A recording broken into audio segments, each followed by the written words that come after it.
دین اسلام کے جو 5 ارکان ہیں، آپ کو معلوم ہے ان میں کلمہ شہادت ہے، نماز ہے، روزہ ہے، زکوٰۃ ہے، حج ہے۔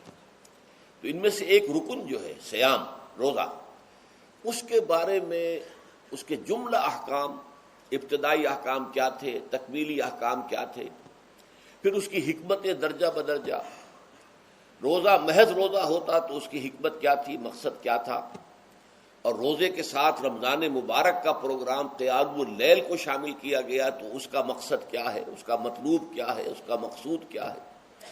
یہ ساری چیزیں جو ہے وہ ایک مقام پر آ گئی۔ نماز کے بارے میں آپ کو معلوم ہے کہ اس کا حکم تو بے شمار جگہ آیا ہے، لیکن احکام، وضو کے حکم کہیں اور ہے، نماز سفر کی اس کا حکم کہیں اور ہے، نماز خوف کا حکم کہیں اور ہے، تو مختلف معلوم ہوتا ہے کہ وہ اور اوقات جو ہے نماز کے وہ مختلف مقامات سے اخذ کیے گئے ہیں۔ کسی ایک جگہ پر تفصیل کے ساتھ 5 جو نماز کے اوقات ہیں وہ موجود نہیں ہیں۔ تو اس اعتبار سے وہ قرآن مجید کے اندر وہ معاملہ جو ہے منتشر ہے۔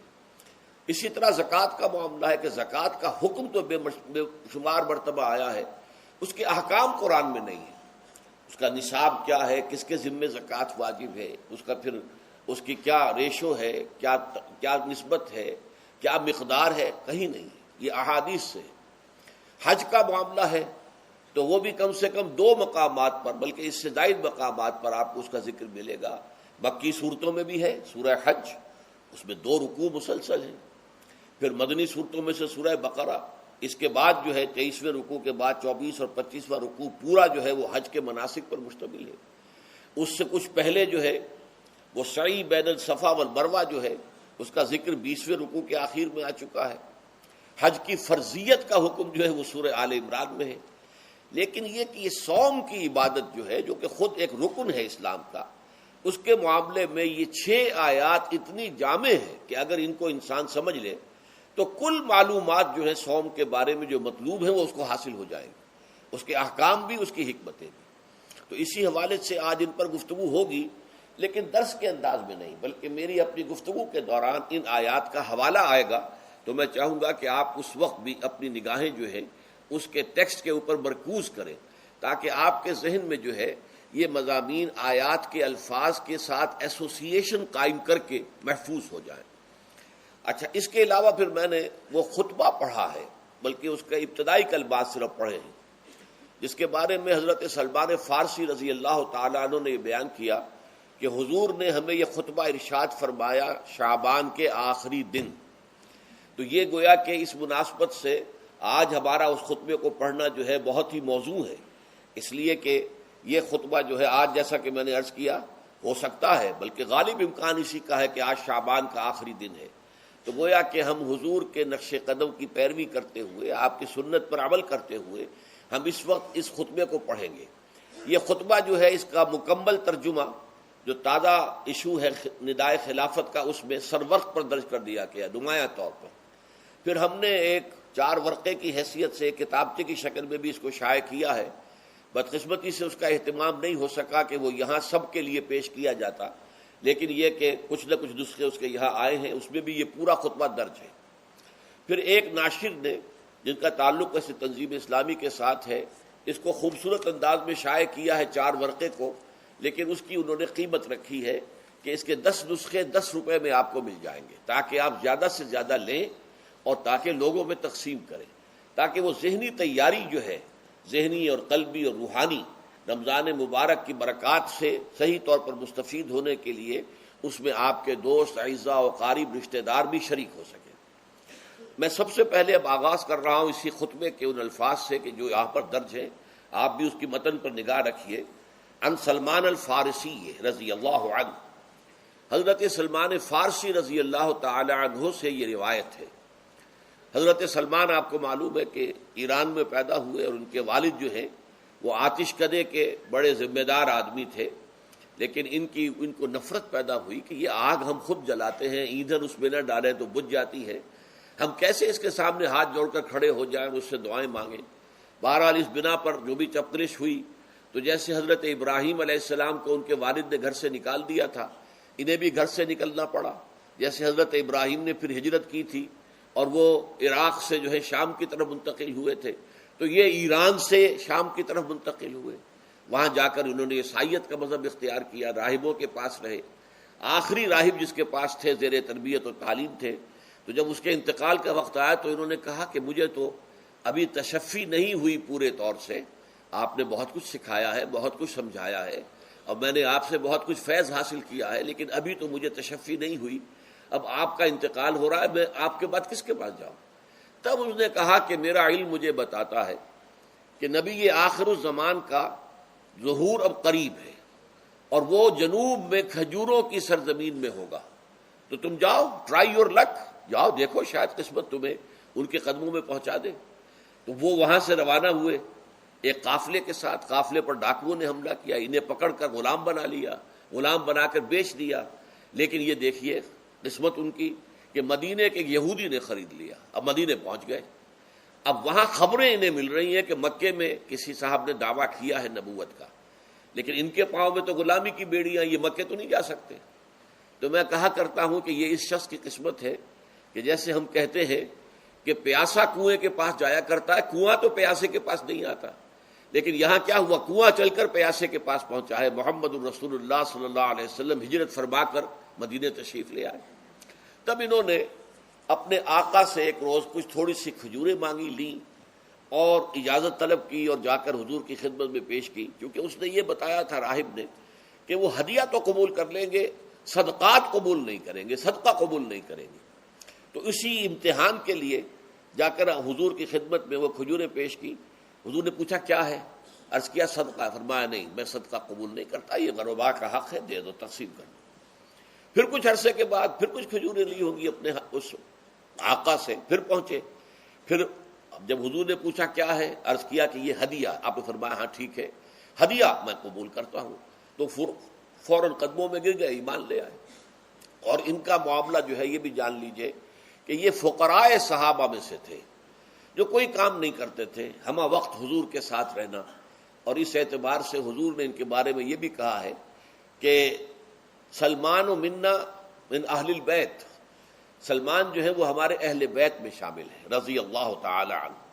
ان کی روایت ہے قال خطبنا رسول اللہ صلی اللہ علیہ وسلم، تو وہ فرماتے ہیں کہ ہمیں خطبہ ارشاد فرمایا نبی اکرم صلی اللہ علیہ وسلم نے شعبان کے آخری دن، فقال، اور فرمایا یا ایھا الناس، اے لوگو، قد اظلکم شہر عظیم، تم پر ایک عظمتوں والا مہینہ سایہ فگن ہو گیا ہے۔ ظل کہتے ہیں سائے کو، اظلکم تم پر سایہ فگن ہو گیا ہے، ایک بہت عظمتوں والا مہینہ۔ اب دیکھیے یہ وہی ہے بات جو انگریزی کے محاورے میں ہے کہ coming events cast their shadows before, آنے والے واقعات کا ایک سایہ سا پہلے سے پڑ جاتا ہے۔ تو ابھی مہینہ شروع نہیں ہوا رمضان مبارک کا، لیکن وہ آیا چاہتا ہے، تو گویا کہ اس کا ایک سایہ پہلے آ گیا ہے، جس کو حضور فرما رہے ہیں کہ تم پر سایہ کر لیا ہے ایک ایسے مہینے میں کہ جو بہت عظمتوں والا ہے۔ شہر مبارک، وہ مہینہ بہت برکتوں والا ہے۔ شہر فیہ لیلۃ خیر من الف شہر، یہ وہ مہینہ ہے کہ جس میں ایک رات وہ بھی ہے کہ جو 1000 مہینوں سے افضل ہے۔ اور یہ ظاہر بات ہے قرآن مجید کی صورت ہے مکمل، انا انزلناہ فی لیلۃ القدر وما ادراک ما لیلۃ القدر لیلۃ القدر خیر من الف شہر، اس کی طرف اشارہ ہے۔ اب اس کے بعد جو جملہ ہے جعل اللہ صیامہ فریضۃ، اللہ نے اس مہینے کا روزہ رکھنا فرض قرار دے دیا ہے۔ وقیام اللیل، ایک تو قیام اللیل کے لفظ پر غور کیجیے، اور اس کی راتوں کے دوران کھڑے رہنے کو تطوعاً، آزاد مرضی پر چھوڑ دیا ہے۔ تو گویا کہ اس رمضان مبارک کے 2 پروگرام ہیں، ایک پروگرام دن سے متعلق ہے وہ ہے روزہ، اور ایک قیام رات سے متعلق ہے اور وہ ہے قیام اللیل۔ دن کا پروگرام فرض ہے، رات کا پروگرام فرض نہیں ہے، لیکن ایک طرح کی تشویق اور ترغیب، اس کے لیے جو ہے تحریص، یہ موجود ہے۔ ورنہ تو یہ ہے کہ ہر رات جو ہے اس میں تہجد آپ پڑھیں، رات کو کھڑے رہیں، وہ اللہ تعالیٰ کو بہت پسندیدہ ہے۔ تہجد حضور کے لیے تو فرض کے درجے میں رہی ہے، لیکن عام مسلمانوں پر فرض نہیں ہے۔ البتہ جو کوئی کر سکے ان کے لیے یقیناً بہت اعلیٰ مراتب ہے، بہت اونچے درجات ہیں۔ تو وہ تو کسی بھی شب میں پورے سال آپ کریں، لیکن اس کے لیے خاص طور پر چونکہ اہتمام کیا گیا، لہذا جعلہ کا جو فعل ہے اس کے مفعول میں جہاں یہ شامل ہے، نمبر ایک جعل اللہ صیامہ فریضۃ، روزہ رکھنا فرض قرار دے دیا، اور اس کی راتوں کو کھڑے رہنا یہ تمہاری مرضی پر چھوڑ دیا، اسے فرض نہیں کیا ہے۔ بس اس تمہید کے بعد اب میں شروع کروں گا استقبال رمضان کے ضمن میں روزے کی حکمتیں کیا ہیں، اس کے احکام کیا ہیں۔ نمبر ایک، شریعت محمدی میں روزے کی تدریجی فرضیت، یہ جو تمہیدی مضمون ہے اس ضمن میں وہ بہت اہم ہے۔ پہلی بات یہ جان لیجئے کہ اہل عرب جو ہیں، قریش بھی، اہل مکہ اور قریش کے تابع بقیہ تمام بنی اسماعیل بھی، اور ان کے تابع جو بھی عرب میں دوسرے قبیلوں کے لوگ تھے کہ جو عربی تھے اور مشرک تھے، وہ سب اس کے اندر مراد ہیں۔ تو فرمایا گیا کہ ان لوگوں میں روزے کی عبادت معروف نہیں تھی۔ یا تو یہ ہے کہ حضرت ابراہیم علیہ السلام کے زمانے میں روزے کی عبادت تھی ہی نہیں، کیونکہ یہ لوگ اپنے قول کے مطابق ملت ابراہیم پر تھے، لیکن یہ ہے کہ بہرحال روزے کی عبادت سے ناآشنا تھے۔ کیا وجہ ہے یہ ہم نہیں جانتے۔ آپ کو معلوم ہے نماز سے وہ واقف تھے، اگرچہ اس کا حلیہ انہوں نے بگاڑ دیا تھا، تالیاں بجاتے تھے، سیٹیاں بجاتے تھے یہ، لیکن نماز کہتے تھے اسے نماز۔ طواف سے وہ واقف تھے، اگرچہ اس کے ضمن میں اتنی گھناؤنی حرکت بھی کی تھی کہ مرد اور عورتیں وہ بالکل برہنہ ہو کر طواف کرتے تھے، تو اسے بہت فضیلت والی بات سمجھتے تھے، بہت خدا رسیدگی کی بات سمجھتے تھے کہ کامل برہنہ ہو کر طواف کیا جائے، لیکن بہرحال طواف تھا۔ اسی طرح قیام عرفہ، قیام منی یہ بھی موجود تھے۔ تو حج کے بھی بہت سے ارکان جو ہیں وہ ان کے ہاں معروف تھے، اور ویسے خیرات و صدقات، چاہے زکوٰۃ ایک خاص نظام کے تحت نہیں تھی، لیکن زکوٰۃ و صدقات، بھوکوں کو کھانا کھلانا، یہ ان کے ہاں اعلیٰ اقدار میں یہ چیزیں شامل تھیں، اخلاقیات کے اونچے مقامات میں۔ کہ صوم کا ان کے ہاں قطعاً کوئی ذکر نہیں تھا، روزے کی عبادت جو ہے ان کے ہاں بالکل نہیں تھی۔ البتہ صوم کا لفظ موجود تھا، یہ لفظ وہ استعمال کرتے تھے اپنے گھوڑوں کے لیے، روزہ رکھواتے تھے گھوڑوں کو۔ اس کا پس منظر یہ ہے کہ ان کے ہاں آپ کو معلوم ہے کہ لڑائی، دنگا فساد، جنگ، اور یہ کہ غارت گری کرنا، لوٹ مار کرنا، یہ تمام ان عرب قبائل کا پیشہ تھا، اصل پیشہ یہی تھا۔ اس میں ان کے پاس دو جانور تھے، ایک تو اونٹ جو ہے وہ ان کی جو آب و ہوا ہے اور ان کے جو حالات ہیں اس کے ساتھ پوری مطابقت رکھتا ہے، یعنی اسے کئی دن کھانے کو نہ ملے اسے پرواہ نہیں، ہفتہ بھر پانی نہ ملے اسے کوئی پرواہ نہیں۔ اس اعتبار سے دھوپ کی کتنی ہی جو ہے تپش ہو، اونٹ کو کچھ نہیں کہتی۔ لیکن یہ کہ وہ سست رفتار جانور ہے، لڑائی کے لیے، جنگ کے لیے، خاص طور پر غارت گری جہاں کرنی ہو، جہاں جا کر گویا کہ ڈاکہ مارنا، پھر دوڑنا ہے، بھاگنا ہے، واپس جانا ہے، تو انہیں گھوڑے کی ضرورت ہوتی تھی جو سریع الرفتار ہے۔ لیکن گھوڑے میں یہ اوصاف نہیں تھے، وہ بھوک کو برداشت نہیں کر سکتا، مزمحل ہو جائے گا، وہ پیاس کو برداشت نہیں کر سکتا، مزمحل ہو جائے گا، وہ دھوپ کو برداشت نہیں کر سکتا، مزمحل ہو جائے گا، اور اگر یہ گھوڑا مزمحل ہو جائے تو سوار کا کیا حشر ہوگا، وہ آپ اس سے اندازہ کر لیجئے کہ اصل میں تو پھر ہلاکت سوار کی ہوگی۔ اس لیے وہ اسے تیار کرتے تھے جنگ کی صعوبتوں کو برداشت کرنے کے لیے۔ اس کا دانہ پانی بند کر دیا، اور اس کا منہ جو ہے وہ عرب بدو جو ہوتا تھا خود تو اپنا چہرہ اور سر لپیٹ لیتا تھا کپڑے کے اندر، جب وہ چلتی تھی ان کے ہاں باد سموم، تیز آگ جیسی ہوا جو ہے جس کے اندر ریت کے ذرات بھی ایسے ہوتے تھے گویا کہ کسی بھاڑ کی جو ہے اس کے اندر کی ریت جو ہے وہ چلی آ رہی ہے، تو گھوڑے کا رخ ادھر کر کے کھڑے کر دیتے تھے اس کو، خود اپنے منہ پر ڈاٹا واٹا باندھا ہوا اپنی حفاظت کے لیے، تاکہ اس کے اندر دھوپ کی سختی برداشت کرنے کی عادت پیدا ہو جائے، پیاس کی برداشت کرنے کی عادت پیدا ہو جائے، بھوک کو برداشت کرنے کی۔ اس کو کہتے تھے صوم۔ صوم کے لفظی معنی رک جانا۔ اب یہ کھانے پینے سے رکا ہوا ہے، اور یہ دھوپ کی سختیاں برداشت کرنے کے لیے دھوپ کے اندر، اور وہ جو آتی تھی وہاں پہ باد سموم، اس کے اندر بھی اس کا سامنا کرنے کے لیے تیار ہے۔ تو یہ پس منظر ہے روزے کا لغوی اعتبار سے، اور یہ کہ اہل عرب جو ہے پرانے وہ اس عبادت سے ناواقف تھے، لہٰذا ہمیں پورے مکی قرآن میں اس کا کہیں ذکر نہیں ملتا۔ البتہ مدینے میں جب حضور تشریف لائے اور صحابہ کرام ہجرت کے بعد، تو یہاں آپ نے دیکھا کہ یہودی جو ہے وہ روزہ رکھتے ہیں یوم عاشورہ کا، 10 محرم کا. تو حضور نے دریافت کیا کہ یہ تم 10 محرم کو روزہ کیوں رکھتے ہو؟ تو انہوں نے کہا کہ یہ دن ہماری نجات کا دن ہے. 10 محرم کو اللہ تعالیٰ نے فرعون کو غرق کیا تھا اور ہمیں نجات دی تھی اس کے ظلم و ستم سے، تو شکرانے کے طور پر ہم روزہ رکھتے ہیں. تو حضور نے فرمایا کہ موسیٰ کے تو پھر ہم تم سے زیادہ حقدار ہیں، ہم موسیٰ کو مانتے ہیں علیہ الصلاۃ والسلام، ان کی عزت کرتے ہیں، قدر کرتے ہیں، تو ہم بھی روزہ رکھیں گے. تو آپ نے صحابہ کو حکم دیا کہ عاشورہ کا روزہ رکھا کرو. پھر کچھ عرصے کے بعد اللہ تعالیٰ کی طرف سے حکم آ گیا، اور یہ حکم جو ہے اس رکوع کی پہلی آیت کے اندر ہے، یا ایھا الذین آمنوا کتب علیکم الصیام کما کتب علی الذین من قبلکم لعلکم تتقون. لیکن جیسا کہ میں بعد میں بتاؤں گا، یہ حکم صوم رمضان کا نہیں ہے، بلکہ یہ کہ اللہ کے حکم سے پہلے 3 دن کے روزے فرض کیے گئے. ہر مہینے کی 13ویں، 14ویں اور 15ویں تاریخ کو روزہ رکھو. اس میں بڑی حکمت تھی، چونکہ یہ عرب عادی نہیں تھے روزے کے، تو انہیں تدریجاً خو کر کرنا تھا. ظاہر بات ہے کہ 30 دن جو ہے وہ تو ایک بڑی مدت ہے، اور ظاہر بات ہے کہ مئی کا مہینہ بھی آ جائے گا، اس میں جون بھی آئے گا، جولائی بھی آئے گا، قیامت خیز مہینے آ جائیں گے، تو بڑی ہمت جواب دے جائے گی. تو پہلے روزہ ہر مہینے 3 روزے رکھنے کی ان کو مشق کرائی جائے تاکہ یہ عادی ہو.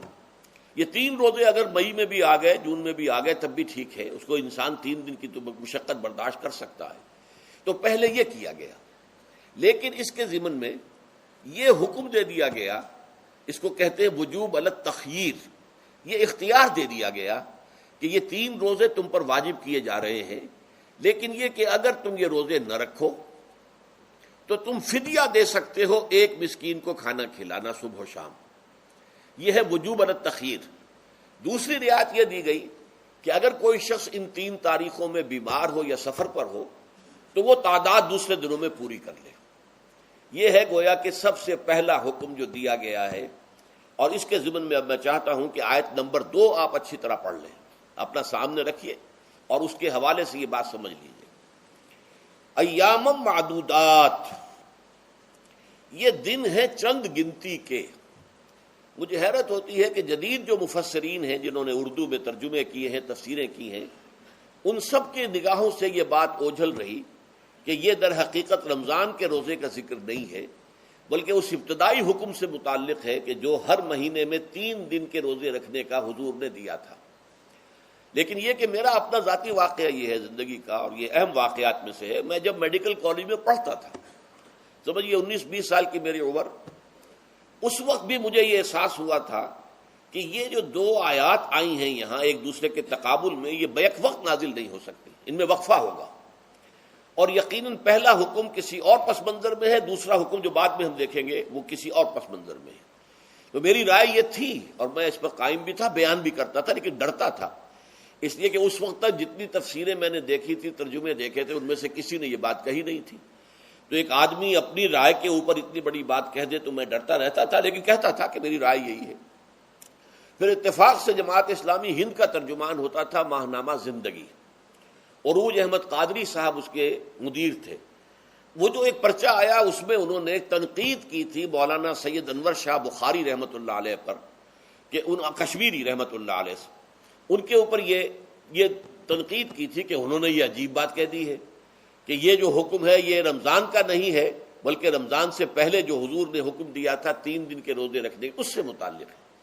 اب مجھے اس کے اوپر پورا اطمینان ہو گیا کہ اگر سید محمد انور شاہ کاشمیری رحمۃ اللہ علیہ کی رائے یہ ہے تو متفق گردید رائے بو علی بارائے من، مجھے اب اس سے زیادہ اور کسی سند کی ضرورت نہیں.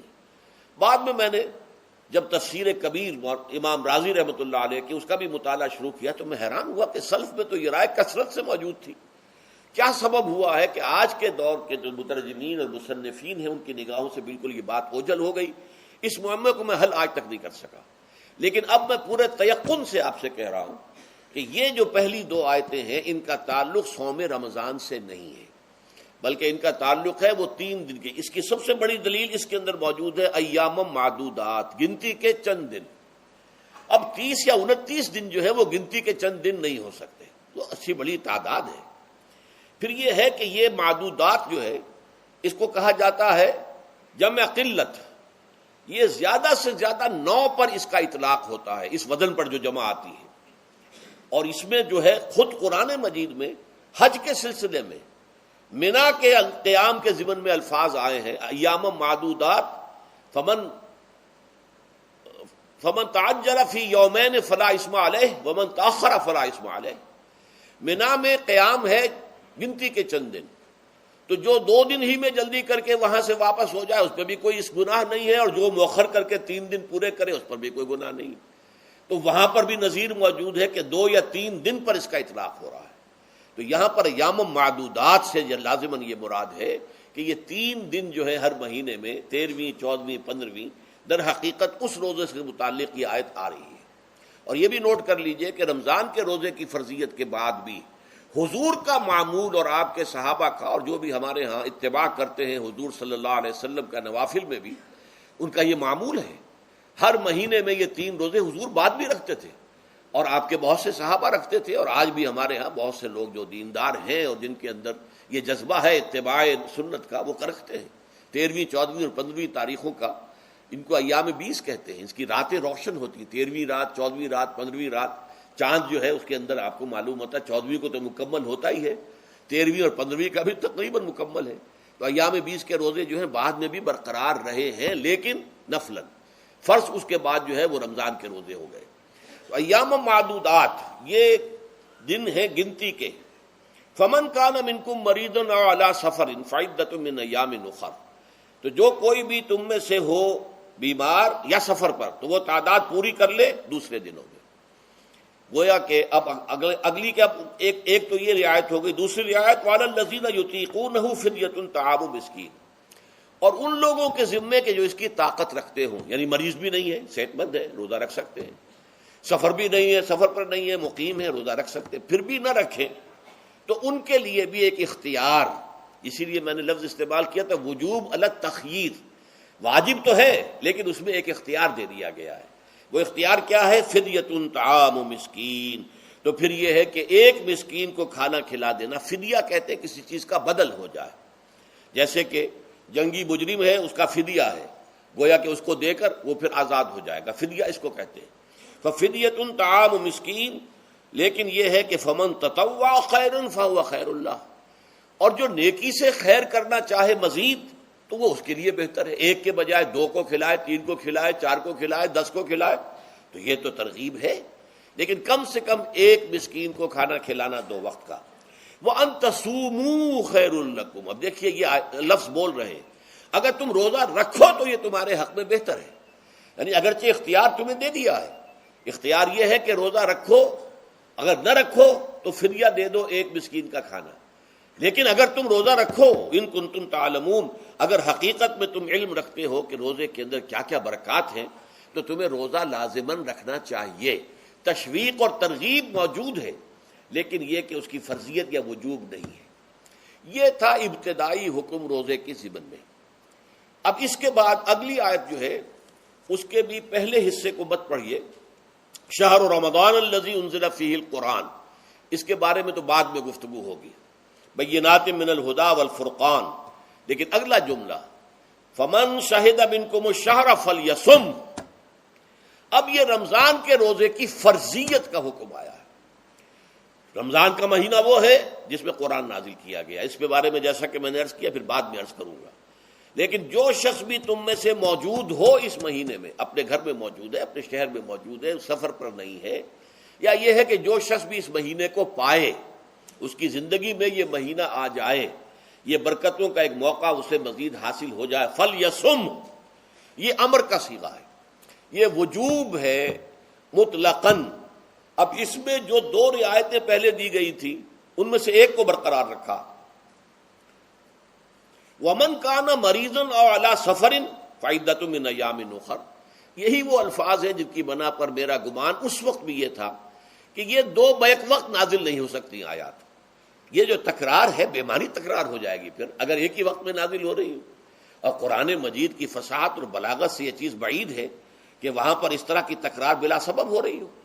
قرآن میں اور بہت سی آیات ہیں جن میں کہ آپ کو معلوم ہے کہ پورا رکوع ہے سورہ مزمل کا، جس میں قیام اللیل کا حکم ہے، پھر اسی کے آخر میں وہ آیت شامل کر دی گئی ہے جو کم سے کم 1 سال بعد نازل ہوئی ہے، جس میں کہ رات کے قیام کا وجوب ختم کر دیا گیا، اور صرف یہ کہ جتنا بھی تم سے ممکن ہو سکا کرو، ضروری نہیں ہے کہ تہائی شب ہو، آدھی ہو، 2/3 ہو، جتنا بھی ممکن ہو قرآن پڑھا کرو رات کو، گویا کہ وہ فرضیت جو تھی قیام اللیل کی وہ ختم ہو گئی۔ تو اس حوالے سے وہ جو ناسخ ہے، منسوخ کرنے والی آیت بھی اس کے ساتھ ہی رکھ دی گئی ہے، تاکہ وہ جو اصل حکم تھا وہ بھی برقرار سامنے رہے، اور جس نے آ کر اسے منسوخ کیا وہ بھی برقرار رہے اور سامنے رہے۔ اسی طرح یہاں پر بھی یہ حکم آیا، کتنے عرصے کے بعد آیا یہ مجھے معلوم نہیں، لیکن یہ کچھ عرصے کے بعد آیا ہے کہ رمضان کا مہینہ وہ ہے کہ جس میں قرآن نازل کیا گیا ہے۔ اب جو شخص بھی اس مہینے کو پائے اس پر لازم ہے کہ اس کے روزے رکھے۔ ہاں، من کان مریضا او علی سفر، جو شخص ہو مریض، بیمار ہو یا سفر پر ہو، فعدۃ من ایام اخر، تو وہ تعداد پوری کر لے دوسرے دنوں میں۔ یرید اللہ بکم الیسر ولا یرید بکم العسر، اللہ تمہارے ساتھ آسانی چاہتا ہے، سختی نہیں چاہتا۔ یہ اصل میں کیوں کہا ہے، اس کی وجہ سمجھ لیجئے، آج بھی آپ کو اپنے ہاں ایسے لوگ مل جائیں گے جن کا تقویٰ کا تصور اتنا غلط ہو گیا ہے کہ 104 درجے کا بخار ہے، روزہ چھوڑنے کو تیار نہیں۔ بھلے آدمیوں، اللہ نے تمہیں ایک رخصت دی ہوئی ہے تو خام خواہ اپنے اوپر یہ شدت کیوں لے رہے ہو؟ لیکن لیتے، روزہ چھوڑنے کو تیار، روزہ قضا نہیں کروں گا۔ سفر پر جا رہے ہیں اور روزہ قضا کرنے کو تیار نہیں۔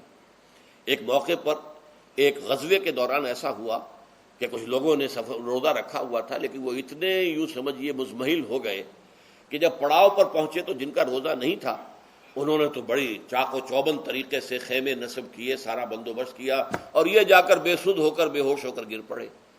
تو حضور نے فرمایا ان کو دیکھ کر، لیس من البر الصیام فی السفر، سفر میں روزہ رکھنا یہ کوئی نیکی کا کام نہیں ہے، یہ نیکی کا غلط تصور ہے کہ جو تم نے اپنے اختیار کر لیا۔ یہ تمہارے اندر تشدد پسندی پیدا ہو رہی ہے۔ دین کے احکام میں جو مقصد ہے وہ کیا ہے؟ یرید اللہ بکم الیسر ولا یرید بکم العسر۔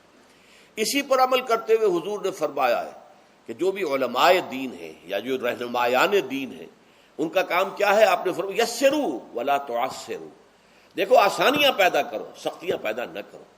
دین میں سختیاں پیدا کرنا بھی وہ اسر اور اغلال بن جاتا ہے کہ جس کو رفع کرنے کے لیے، اور جس سے لوگوں کو، یہودیوں کو اور تمام اہل کتاب کو نجات دینے کے لیے اللہ تعالیٰ نے اپنے رسول محمد صلی اللہ علیہ وسلم کو بھیجا۔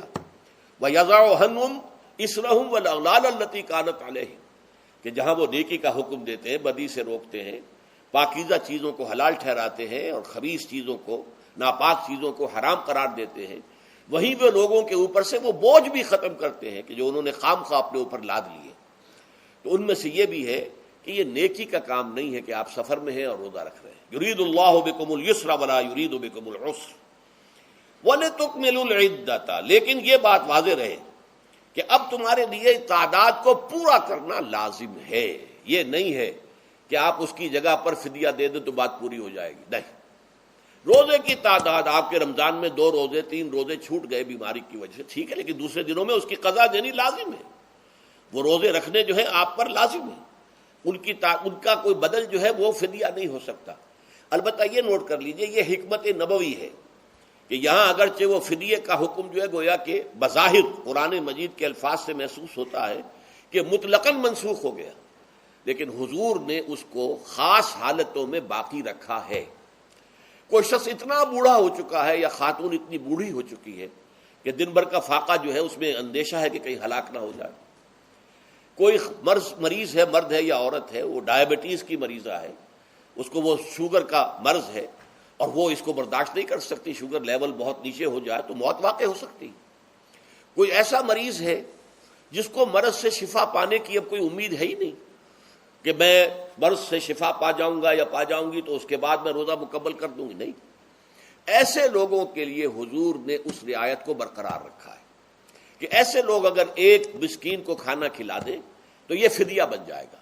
لیکن جو بھی شخص صحت مند ہو اور صحت کی توقع رکھتا ہو، اور جو شخص بھی طاقت رکھتا ہو روزے کا قضا کر دینے کا، اس کے لیے لازم ہے کہ روزوں کی قضا کرے۔ وَلِتُكْمِلُوا الْعِدَّةَ وَلِتُكَبِّرُوا اللَّهَ عَلَىٰ مَا هَدَاكُمْ، اور تاکہ تم اللہ کی کبریائی کا اعلان کرو اس چیز پر کہ جو اس نے تمہیں ہدایت عطا فرمائی ہے۔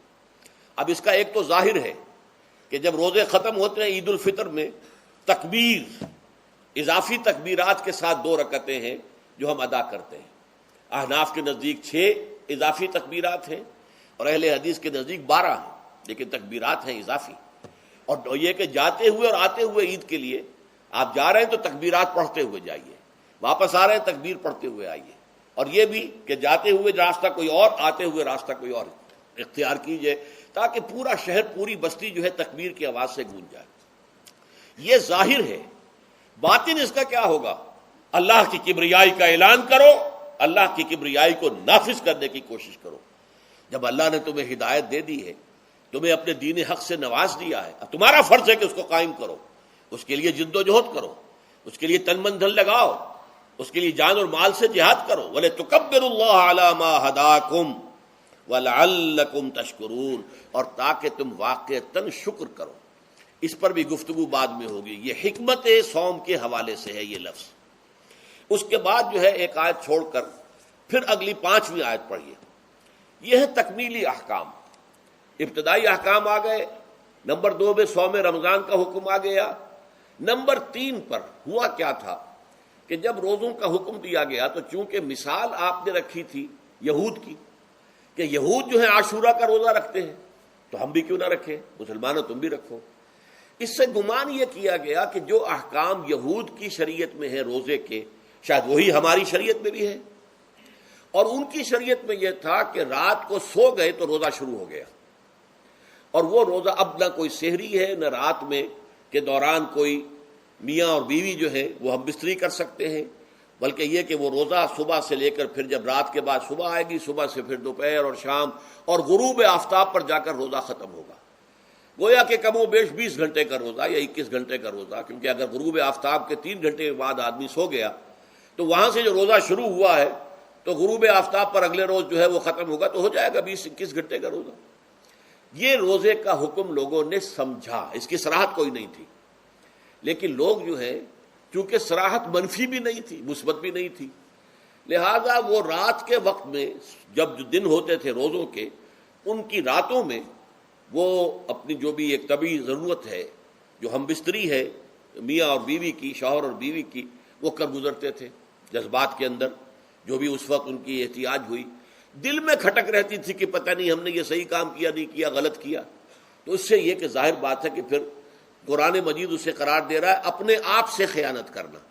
جب انسان اپنے ضمیر کے خلاف کوئی بات کر رہا ہو تو چاہے وہ بات صحیح ہے لیکن وہ اسے گناہ سمجھ کے کر رہا ہے تو اس نے تو گناہ کیا، وہ اپنے آپ سے تو خیانت کر رہا ہے۔ ایک شخص ہے وہ بکری کا گوشت کھا رہا ہے لیکن سمجھتا یہ کہ یہ سور کا گوشت ہے، تو اس نے تو سور ہی کا کھایا نا، اس نے بکری کا تو نہیں کھایا، لیکن اس نے سمجھا یہ کہ یہ سور کا گوشت اور کھا رہا ہے۔ تو اس حوالے سے ایک دغدغہ سا دل میں رہتا تھا، پریشانی۔ تو اب جو یہ 5ویں آیت ہے، طویل ترین آیت ہے اس سلسلے کی، اس میں روزے کے تکمیلی احکام آ گئے جو ابدی ہیں، آج تک قائم ہیں اور قیامت تک قائم رہیں گے۔ فرمایا احل لکم لیلۃ الصیام الرفث الی نسائکم، اے مسلمانوں روزے کی راتوں میں تمہارے لیے حلال کر دیا گیا ہے اپنی بیویوں سے اپنی خواہش کا پورا کرنا۔ رفث الی نسائکم ہن لباس لکم وانتم لباس لہن، وہ تمہارے لیے بمنزلہ لباس ہیں۔ جیسے لباس کے اور انسان کے بدن کے درمیان کوئی حجاب نہیں ہوتا، ایسے ہی شوہر اور بیوی کے درمیان بھی کوئی حجاب نہیں رہتا۔ ہن لباس لکم وانتم لباس لہن، اور ویسے بھی ایک معنی میں کہ جیسے لباس آپ کو گرمی کی شدت سے بچاتا ہے، ورنہ ہو سکتا ہے کہ تیز دھوپ جو ہے جو عرب میں ہوتی تھی وہ تو آپ کی کھالوں کو جلا دے، تو یہ حفاظت کا ایک ذریعہ بھی ہے۔ اسی طریقے سے شوہر کے لیے بیوی اپنی عفت و عصمت کو برقرار رکھنے کے لیے ایک ذریعہ ہے کہ کہیں حرام میں منہ نہ مارے، بیوی موجود ہے، حلال ذریعے سے اپنی خواہش پوری کرے۔ اور بیوی کے لیے شوہر اسی طریقے سے ایک ڈھال بن جاتا ہے کہ اسے خام خواہ ادھر ادھر دیکھنے کا کوئی خیال بھی کبھی نہ آئے، اس کی جو بھی نفسانی خواہش ہے اس کی شوہر پورا کر رہا ہے۔ تو اس اعتبار سے بھی ہن لباس لکم وانتم لباس لہن، علم اللہ انکم کنتم تختانون انفسکم، اللہ کے علم میں ہے کہ تم اپنے آپ سے خیانت کر رہے تھے۔ اس کی وضاحت میں پہلے کر چکا ہوں کہ دل میں یہ دغدغہ تھا کہ یہ حرام کام اور کر رہے ہیں، یہ گویا کہ اپنے آپ سے خیانت، اللہ سے بغاوت نہیں تھی۔ کیوں؟ کہ اللہ تعالیٰ کی طرف سے تو حکم تمہیں معلوم تھا ہی نہیں ابھی، آیا اس کی اجازت ہے یا نہیں ہے؟ لیکن اپنے آپ سے تو خیانت کر رہے ہو نا، تم یہ سمجھ رہے تھے کہ یہ نہیں ہونا چاہیے، یہ گویا کہ ممنوع ہے اور کر رہے تھے، تو اس کو کہا کہ تم اپنے آپ سے خیانت کر رہے تھے۔ علم اللہ انکم کنتم تختانون انفسکم فتاب علیکم، تو اللہ نے تم پر اپنی رحمت اور مغفرت کے ساتھ توجہ فرمائی، یعنی جو کچھ اب تک ہو چکا ہے اسے اللہ نے معاف کر دیا، اسے صاف کر دیا، کلین سلیٹ۔ اب تمہارا جو اعمال نامہ ہے اس میں اس طرح کا اگر کوئی عمل درج ہو گیا ہے تو وہ اللہ نے صاف کر دیا ہے۔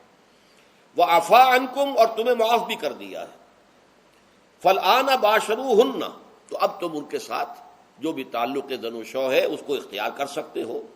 فالآن باشروہن وابتغوا ما کتب اللہ لکم، اور حاصل کرو وہ کچھ اللہ نے تمہارے لیے لکھ دیا ہے۔ یہ تعلق زن و شے سے دو چیزیں ہیں کہ جو مقصود ہیں۔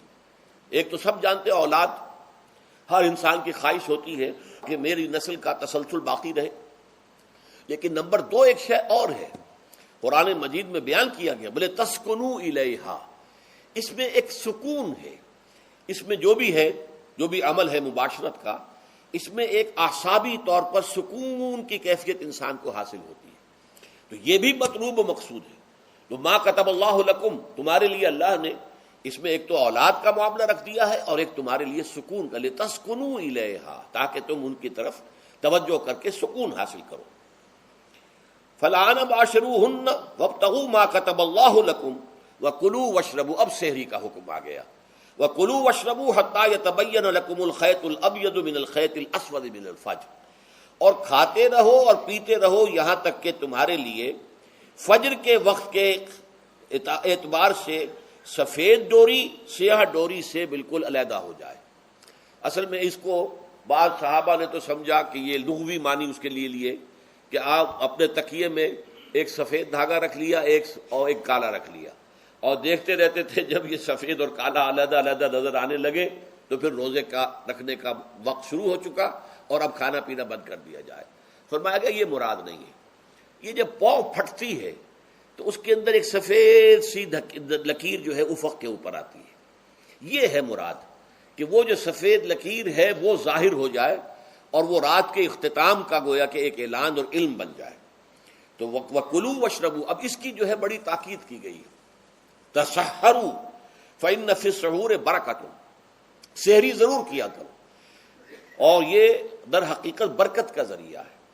یہ بھی آپ نے فرمایا ہمارے اور یہود کے روزے کے مابین جو فرق ہے وہ سحری ہے۔ یہ سحری کیونکہ روزہ جو ہے وہ فجر سے لے کر اور غروب آفتاب تک ہے، طلوع آفتاب سے نہیں، فجر سے، جبکہ وہ سپیدہ سحر جس کو ہم کہتے ہیں نمودار ہو جائے، طلوع آفتاب کو ابھی 1.5 گھنٹے بعد ہوگا کہیں جا کر، لیکن اس وقت جو ہے روزہ شروع، غروب آفتاب پر ختم۔ اس حوالے سے اس سے پہلے کھانا پینا، اور اس میں بھی فرمایا گیا کہ بعض لوگ بہت زیادہ احتیاط کرتے ہیں، وہ صحیح نہیں ہے، اس لیے کہ فجر کے لیے اذان جب دیتے تھے تو اس میں بعض حضرات ذرا جلدی کرتے تھے، حضور نے فرمایا کہ نہیں دیکھو یہ ذرا جلدی کر دیتے ہیں، اگر تم میں سے کسی کے ہاتھ میں پیالہ ہے، ابھی وہ کچھ کھا رہا ہے، اذان ہو گئی ہے، تو وہ اپنا پیالہ پورا کر لے، اس میں بھی تشدد کی ضرورت نہیں، جیسے کہ اس سے پہلے ہم پڑھ چکے یسروا ولا تعسروا یرید اللہ بکم اليسر ولا یرید بکم العسر، اللہ تمہارے ساتھ آسانی چاہتا ہے، سختی نہیں چاہتا۔ تو اسی طرح فرمایا وَكُلُوا وَاشْرَبُوا حَتَّى يَتَبَيَّنَ لَكُمُ الْخَيْطُ الْأَبْيَضُ مِنَ الْخَيْطِ الْأَسْوَدِ مِنَ الْفَجْرِ ثُمَّ أَتِمُّوا الصِّيَامَ إِلَى اللَّيْلِ، پھر اب روزے کو پورا کرو رات تک۔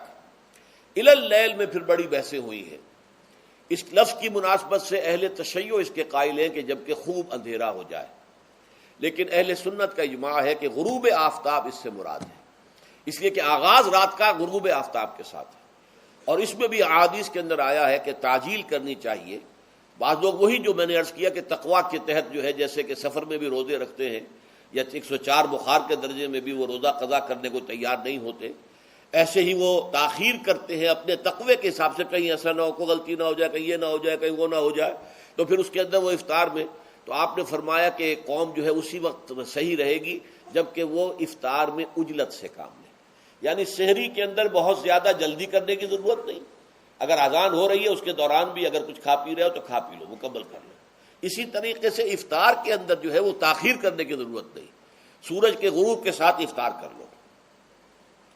وَلَا تُبَاشِرُوهُنَّ وَأَنْتُمْ عَاكِفُونَ فِي الْمَسَاجِدِ، ہاں اپنی بیویوں سے تم مباشرت نہ کرو، تعلق زن و شوق قائم نہ کرو جبکہ تم مسجدوں کے اندر معتکف ہو۔ یہ اعتکاف کا ذکر ہو گیا۔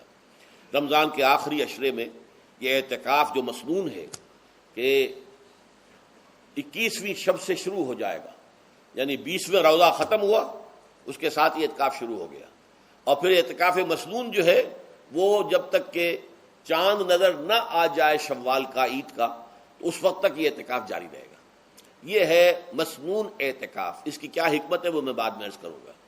تو یہ حکمت جو ہے اس کے حوالے سے گفتگو بعد میں ہو جائے گی، لیکن یہاں یہ بتا دیا گیا کہ یہ جو رمضان کی 20 راتوں میں اجازت دی گئی ہے اپنی بیویوں کے ساتھ ہم بستری کی، وہ اس معتکف کے لیے نہیں ہے جو مسجد میں معتکف ہے۔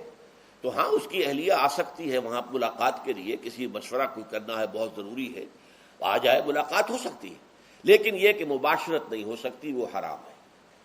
فرمایا وَلَا تُبَاشِرُوهُنَّ وَأَنْتُمْ عَاكِفُونَ فِي الْمَسَاجِدِ تِلْكَ حُدُودُ اللَّهِ، یہ اللہ کی حدود ہیں، شریعت اسلامی کی یہ حدود ہیں، فَلَا تَقْرَبُوهَا، تو ان کے قریب تک مت جاؤ۔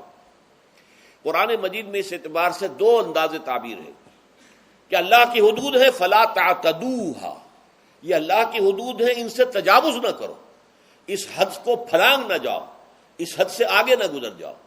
یہاں ہے تقربوہا، اللہ تعالیٰ کی حدود کے قریب تک نہ جاؤ۔ اس کی وجہ ایک حدیث میں بیان کر دی گئی ہے کہ جیسے ہر بادشاہ کی ایک چراگاہ ہوتی ہے، وہ صرف شاہی جو بھی ہیں جانور ہیں ان کے، یا گھوڑے ہیں یا کوئی اور ہیں، ان کے چرنے کے لیے ہے، وہاں پہ کوئی رعایت کا کوئی آدمی اپنی بھیڑ بکریاں وغیرہ نہیں لے جا سکتا۔ وہ حما کہلاتا تھا کہ یہ شاہ کے لیے مخصوص ہے، لکل ملکن حمن وحم اللہ محارمہ، اللہ بھی بادشاہ ہے آزاد کائنات کا، ارض و سما کا، اس نے بھی جن چیزوں کو حرام کر دیا ہے وہ حما ہے، اس میں داخل نہیں ہونا تمہیں۔ تو فرمایا کہ جو چرواہا اپنی بھیڑوں کو بالکل اس کی آخری حد تک لے جائے گا تو اندیشہ ہے کہ کوئی بھیڑ کوئی بکری چھلانگ لگائے اور اس چراگاہ میں داخل ہو جائے۔ اس لیے کیپ ایٹ اے ڈسٹینس، ایک فاصلے پر رہو۔ احتیاط کا تقاضا یہ ہے کہ اس آخری حد کے قریب نہ جاؤ، فلا تقربوها، اس کے قریب نہ جاؤ۔ ان حدود کی تو سختی کے ساتھ پابندی کرنی ہے۔ ان کے لیے یہ ہے کہ ان کو نہ صرف یہ کہ ان سے تجاوز نہیں کرنا، بلکہ ان سے ذرا کچھ فاصلے ہی پر اپنے آپ کو رکھنا ہے۔ کذالک یبین اللہ آیاتہ للناس، اسی طریقے سے اللہ تعالیٰ واضح کرتا ہے اپنی آیات کو لوگوں کے لیے، ولعلہم یتقون، اور تاکہ وہ پھر تقویٰ کریں، بچیں۔ جب احکام معلوم ہو گئے اب بچنا آسان ہے، جب احکام معلوم نہیں تو اندیشہ ہے کہ کہیں کسی حرام کے اندر جو ہے وہ ملوث ہو جائے۔ جیسے کہ ایک حدیث میں آتا ہے کہ الحلال بین والحرام بین وبینہما مشتبہات، حلال کیا ہے یہ بھی واضح ہے، حرام کیا ہے یہ بھی واضح ہے، البتہ ان دونوں کے مابین کچھ چیزیں ہوتی ہیں متشابہات، پتہ نہیں حلال ہے کہ حرام ہے، تو تم بچو، ان چیزوں سے بھی بچو، اس لیے کہ اس کے اندر حرام ہونے کا اندیشہ ہے نا، لہذا ان سے بھی بچو۔ جو صریحاً حلال ہے اسی پر اکتفا کرو، جن کے بارے میں تعین نہیں ہو پا رہا ہے کہ وہ حلال ہیں، البتہ یہ بھی ثابت نہیں ہو رہا ہے کہ وہ حرام ہیں، تو ان سے یہ تقویٰ کا تقاضا ہے۔ اگرچہ قانونی اعتبار سے یہ کہا جائے گا کہ وہ مباح ہے، جس شے کی حرمت کا ثبوت ہمیں کتاب اللہ اور سنت رسول سے نہ ملے وہ مباح ہے، لیکن یہ ہے کہ تقویٰ کا تقاضا یہ ہے، قانون کا تقاضا یہ کہ مباح کو آپ اختیار کریں گے تو آپ پر گرفت نہیں ہوگی، اس لیے کہ اس کی حرمت ثابت نہیں ہے، لیکن تقویٰ کا تقاضا یہ ہے کہ آپ صرف اس شے پر اکتفا کریں کہ جس کے حلال ہونے کے لیے ثبوت اور دلیل موجود ہے۔ تو یہ ہے کہ تلک حدود اللہ فلا تقربوها کذالک یبین اللہ لکم للناس آیاتہ للناس لعلہم یتقون۔ یہ احکام ہے تکمیلی روزے کے، جس کے ضمن میں میں نے کچھ احادیث نبویہ کے حوالے سے بھی ان کی مزید وضاحت کر دی۔ اب آئیے تیسری بات، روزے کا اصل حاصل کیا ہے۔ اب پہلی آیت پر ہمیں توجہ دینی ہوگی، یا ایھا الذین آمنوا کتب علیکم الصیام، اہل ایمان تم پر روزہ فرض کیا گیا، لکھ دیا گیا، طے کر دیا گیا، اگرچہ جیسا کہ میں نے عرض کیا یہ ابتدائی حکم ہے اور اس میں وجوب علی تخییر وہ بعد میں آ چکا دوسری آیت میں۔ کما کتب علی الذین من قبلکم، جیسے کہ یہ فرض کیا گیا تھا ان پر جو تم سے پہلے تھے، یعنی یہود اور نصارہ، ان پر بھی یہ روزہ جو ہے یہ فرض تھا۔ البتہ احکام مختلف ہو گئے، جیسے جمعے کا دن اور جمعے کو چھوڑ کر یہودیوں نے سبت کا دن اختیار کیا، عیسائیوں نے جو ہے وہ سنڈے کو اختیار کر لیا، لیکن احکام میں فرق ہے۔ وہاں پورے سبت کے دن، ہفتے کے دن کاروبار دنیاوی مطلقاً حرام، لیکن ہمارے ہاں شریعت کے اندر آسانی پیدا کی گئی کہ صرف جمعے کی اذان سے لے کر نماز ادا ہو جانے تک وہ حرام ہے، لیکن باقی یہ ہے کہ اس سے پہلے بھی اگر کرو اور بعد میں جب فَإِذَا قُضِيَتِ الصَّلَاةُ فَانتَشِرُوا فِي الْأَرْضِ وَابْتَغُوا مِن فَضْلِ اللَّهِ، جب نماز ادا ہو چکے تو جاؤ، منتشر ہو سکتے ہو زمین میں اور اللہ تعالیٰ کے فضل کو تلاش کر سکتے ہو۔ تو اسی طریقے سے اگرچہ حکم روزہ جو ہے وہ تو سابقہ امتوں میں بھی تھا، لیکن یہ اس کے احکام جو ہیں ان کے اندر تغیر و تبدل ہے۔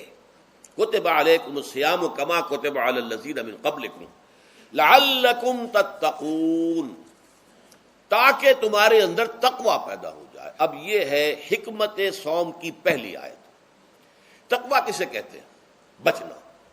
کس چیز سے بچنا؟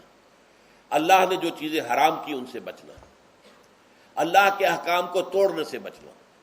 دیکھیے یہ لفظ جو ہے اس کا مادہ ہے وا، قاف اور یا، وقا۔ وقا یقی کے معنی ہے کسی کو بچانا۔ ہم دعا مانگتے وقنا عذاب النار، اے اللہ ہمیں آگ کے عذاب سے بچا لے، لیکن ارتقا بنتا ہے باب افتعال، واو تے میں شامل ہو گئی تو اتقا، اور اسی سے تقوی ہے۔ تقوی کے معنی کیا ہے؟ بچنا، خود بچنا۔ وقا یقی دوسرے کو بچانا۔ بچنا اللہ کے احکام کو توڑنے سے، اللہ کی حرام کردہ چیزوں میں ملوث ہونے سے، اللہ کے غضب سے، غصے سے، اللہ کی ناراضگی سے، اور آخرت میں اللہ کے عذاب سے۔ یہ بچنے کی روش ہے، پوری زندگی میں بھی اس کو جاری رکھو۔ یہ تقوی زندگی میں کیا ہوگا؟ اللہ کے احکام کو توڑنے سے بچنا، اللہ کی حرام کردہ چیزوں میں ملوث ہو جانا، ان کا استعمال کرنا، کھانے پینے سے متعلق ہوں یا وہ شہوت سے متعلق ہو یا کسی اور چیز سے متعلق ہو، اس سے بچنا۔ اور یہ بچنا جو ہے آخرت میں نتیجہ خیز ہوگا، جہنم سے بچاؤ ہو جائے گا، آگ کے عذاب سے نجات مل جائے گی۔ اچھا، روزے کا اس سے تعلق کیا ہے یہ سمجھ لیجئے۔ دیکھیے ہمارے گناہوں کا سب سے بڑا سبب ہمارے نفسانی تقاضے ہیں۔ ہم ایک حیوان بھی ہیں اور حیوان سے برتر بھی کچھ ہے، وہ میں بعد میں عرض کروں گا، لیکن حیوان تو ہے۔ جیسے ہر حیوان کو کچھ خوراک کی ضرورت ہے، ہمیں بھی ضرورت ہے۔ ہر حیوان کو بقائے نسل کا معاملہ جنسی ہے، وہ ہمارا بھی ہے۔ ہر حیوان کو کوئی نہ کوئی سر چھپانے کی جگہ چاہیے، کوئی گھونسلہ ہو، کوئی کھو ہو، کوئی بل ہو، کچھ بھی ہو، کچھ تو چاہیے آخر۔ اسی طریقے سے ہمارے سارے تقاضے ہیں۔ حیوانات کو بھی آرام چاہیے، ہمیں بھی آرام چاہیے۔ یہ حیوانی تقاضے جو ہیں، جن کو ہم کہیں گے اینیمل انسٹنکٹس، ہمارے وجود کے اندر ہیں یہ، اور ان کا تقاضا ہمارے اندر سے ابھرتا ہے۔ اسی کو اڈ اینڈ لیبیڈو کہا ہے فرائڈ نے۔ جدید نفسیات کا بابا آدم جو ہے وہ فرائڈ ہے، اس نے اسے اڈ اور لب سے تعبیر کیا ہے، اس سے اوپر سیلف کو لایا ہے، اور اس کے بعد جو ہے وہ سپر ایگو ہے۔ تو یہ تین درجے اس نے متعین کیے ہیں، اور میں اس کی دقت نظر، ایکیوٹی آف آبزرویشن کا بہت قائل ہوں۔ اگرچہ نظریات کا جو نتیجہ اس نے نکالا ہے وہ غلط ہے، لیکن ایکویٹی آف آبزرویشن کا قائل ہوں کہ اس نے انسانی شخصیت کے 3 لیولز کو آئیڈینٹیفائی کیا ہے۔ یہی 3 لیولز ہمارے ہاں ہیں، نفس، قلب، روح، یہ 3 لیولز ہیں۔ اس نے کہا اڈ اینڈ لیبیڈو یہ لویسٹ ہے، پھر ایگو، سیلف، پھر سپر ایگو۔ 3 لیول وہ بھی مانتا، اگرچہ ان کی تعبیر اس نے غلط کی ہے، لیکن جہاں تک اڈ اور لیبیڈو کی تعبیر ہے وہ صحیح ہے، وہ حیوانی تقاضے۔ اچھا، ان حیوانی تقاضوں کے بارے میں یہ بات بالکل واضح رہنی چاہیے کہ یہ اندھے بہرے ہیں، انہیں صرف اپنی گریٹیفیکیشن، اپنے تسکین سے جو ہے ساری بحث ہے، اس سے کوئی غرض نہیں کہ حلال ذریعے سے ہو، حرام ذریعے سے ہو۔ پیٹ کھانے کو مانگتا ہے بھوک کے اندر، اب آدمی جو ہے حرام کے اندر بھی بیمار بیٹھتا ہے، یہاں تک کہ خود شریعت اجازت دیتی ہے کہ اگر جان پر بن جائے، آدمی جو ہے وہ فاقے سے مر رہا ہو، تو وہ کوئی حرام چیز کھا کر بھی اپنی جان بچا سکتا ہے، لیکن عام حالات میں نہیں۔ لیکن ہو سکتا ہے ہمارا چٹخارا جو ہے وہ حرام کی طرف ہمیں لے جائے۔ کسی کو واقعتاً اللہ نہ کرے کہ سور کے گوشت کا چسکا لگ جائے، وہ اس کے بغیر بچتا ہی نہیں، کھاتا ہے۔ شراب کی عادت ہو گئی، پیتا ہے، یہ نہیں۔ تو ہمارا پیٹ مانگتا ہے، اور اسے اس سے غرض نہیں کہ حلال سے کھایا ہے یا حرام سے کھایا ہے۔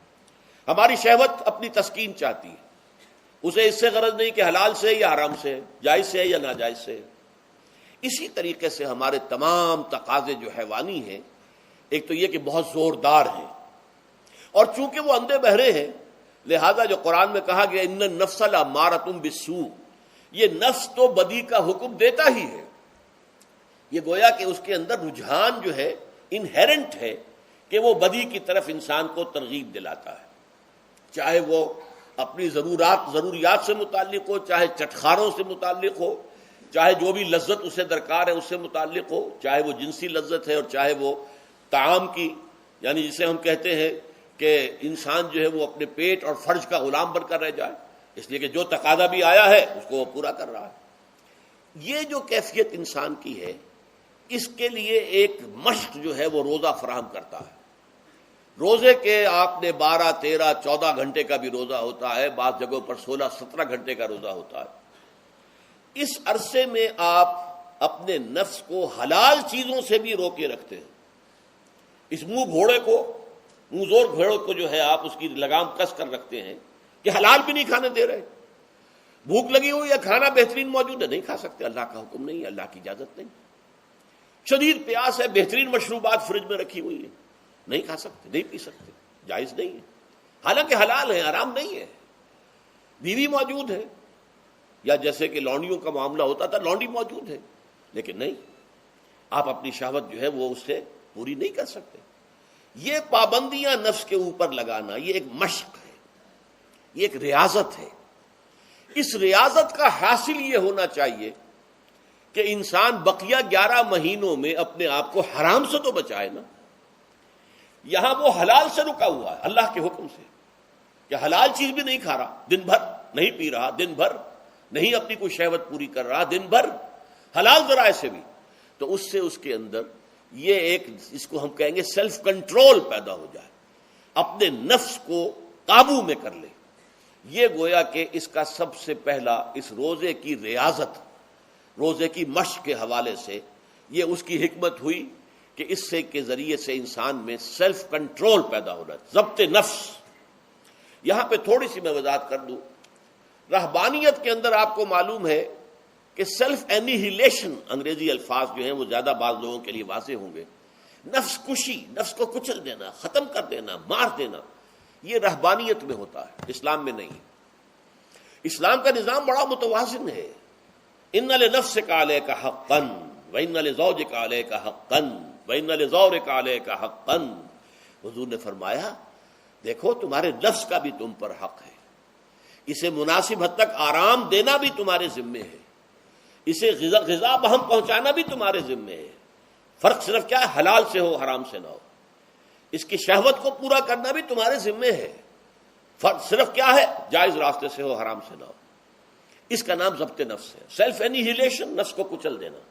یہ جو تپسیائیں جو ہیں ہندو سادھو کرتے رہے ہیں، اور جو سب سے زیادہ معاملہ جو ہے وہ جو راہب ہوتے تھے حضرت مسیح علیہ السلام کے پیروکاروں میں، انہوں نے تاریخ کے اندر جو مثالیں دی ہیں اس کا جو ہے اندازہ کرنا مشکل ہو جاتا ہے کہ کس درجے وہ لوگ اپنے نفس کو کچل دیتے تھے، جس کا قرآن مجید میں سورہ حدید میں ذکر بھی ہے۔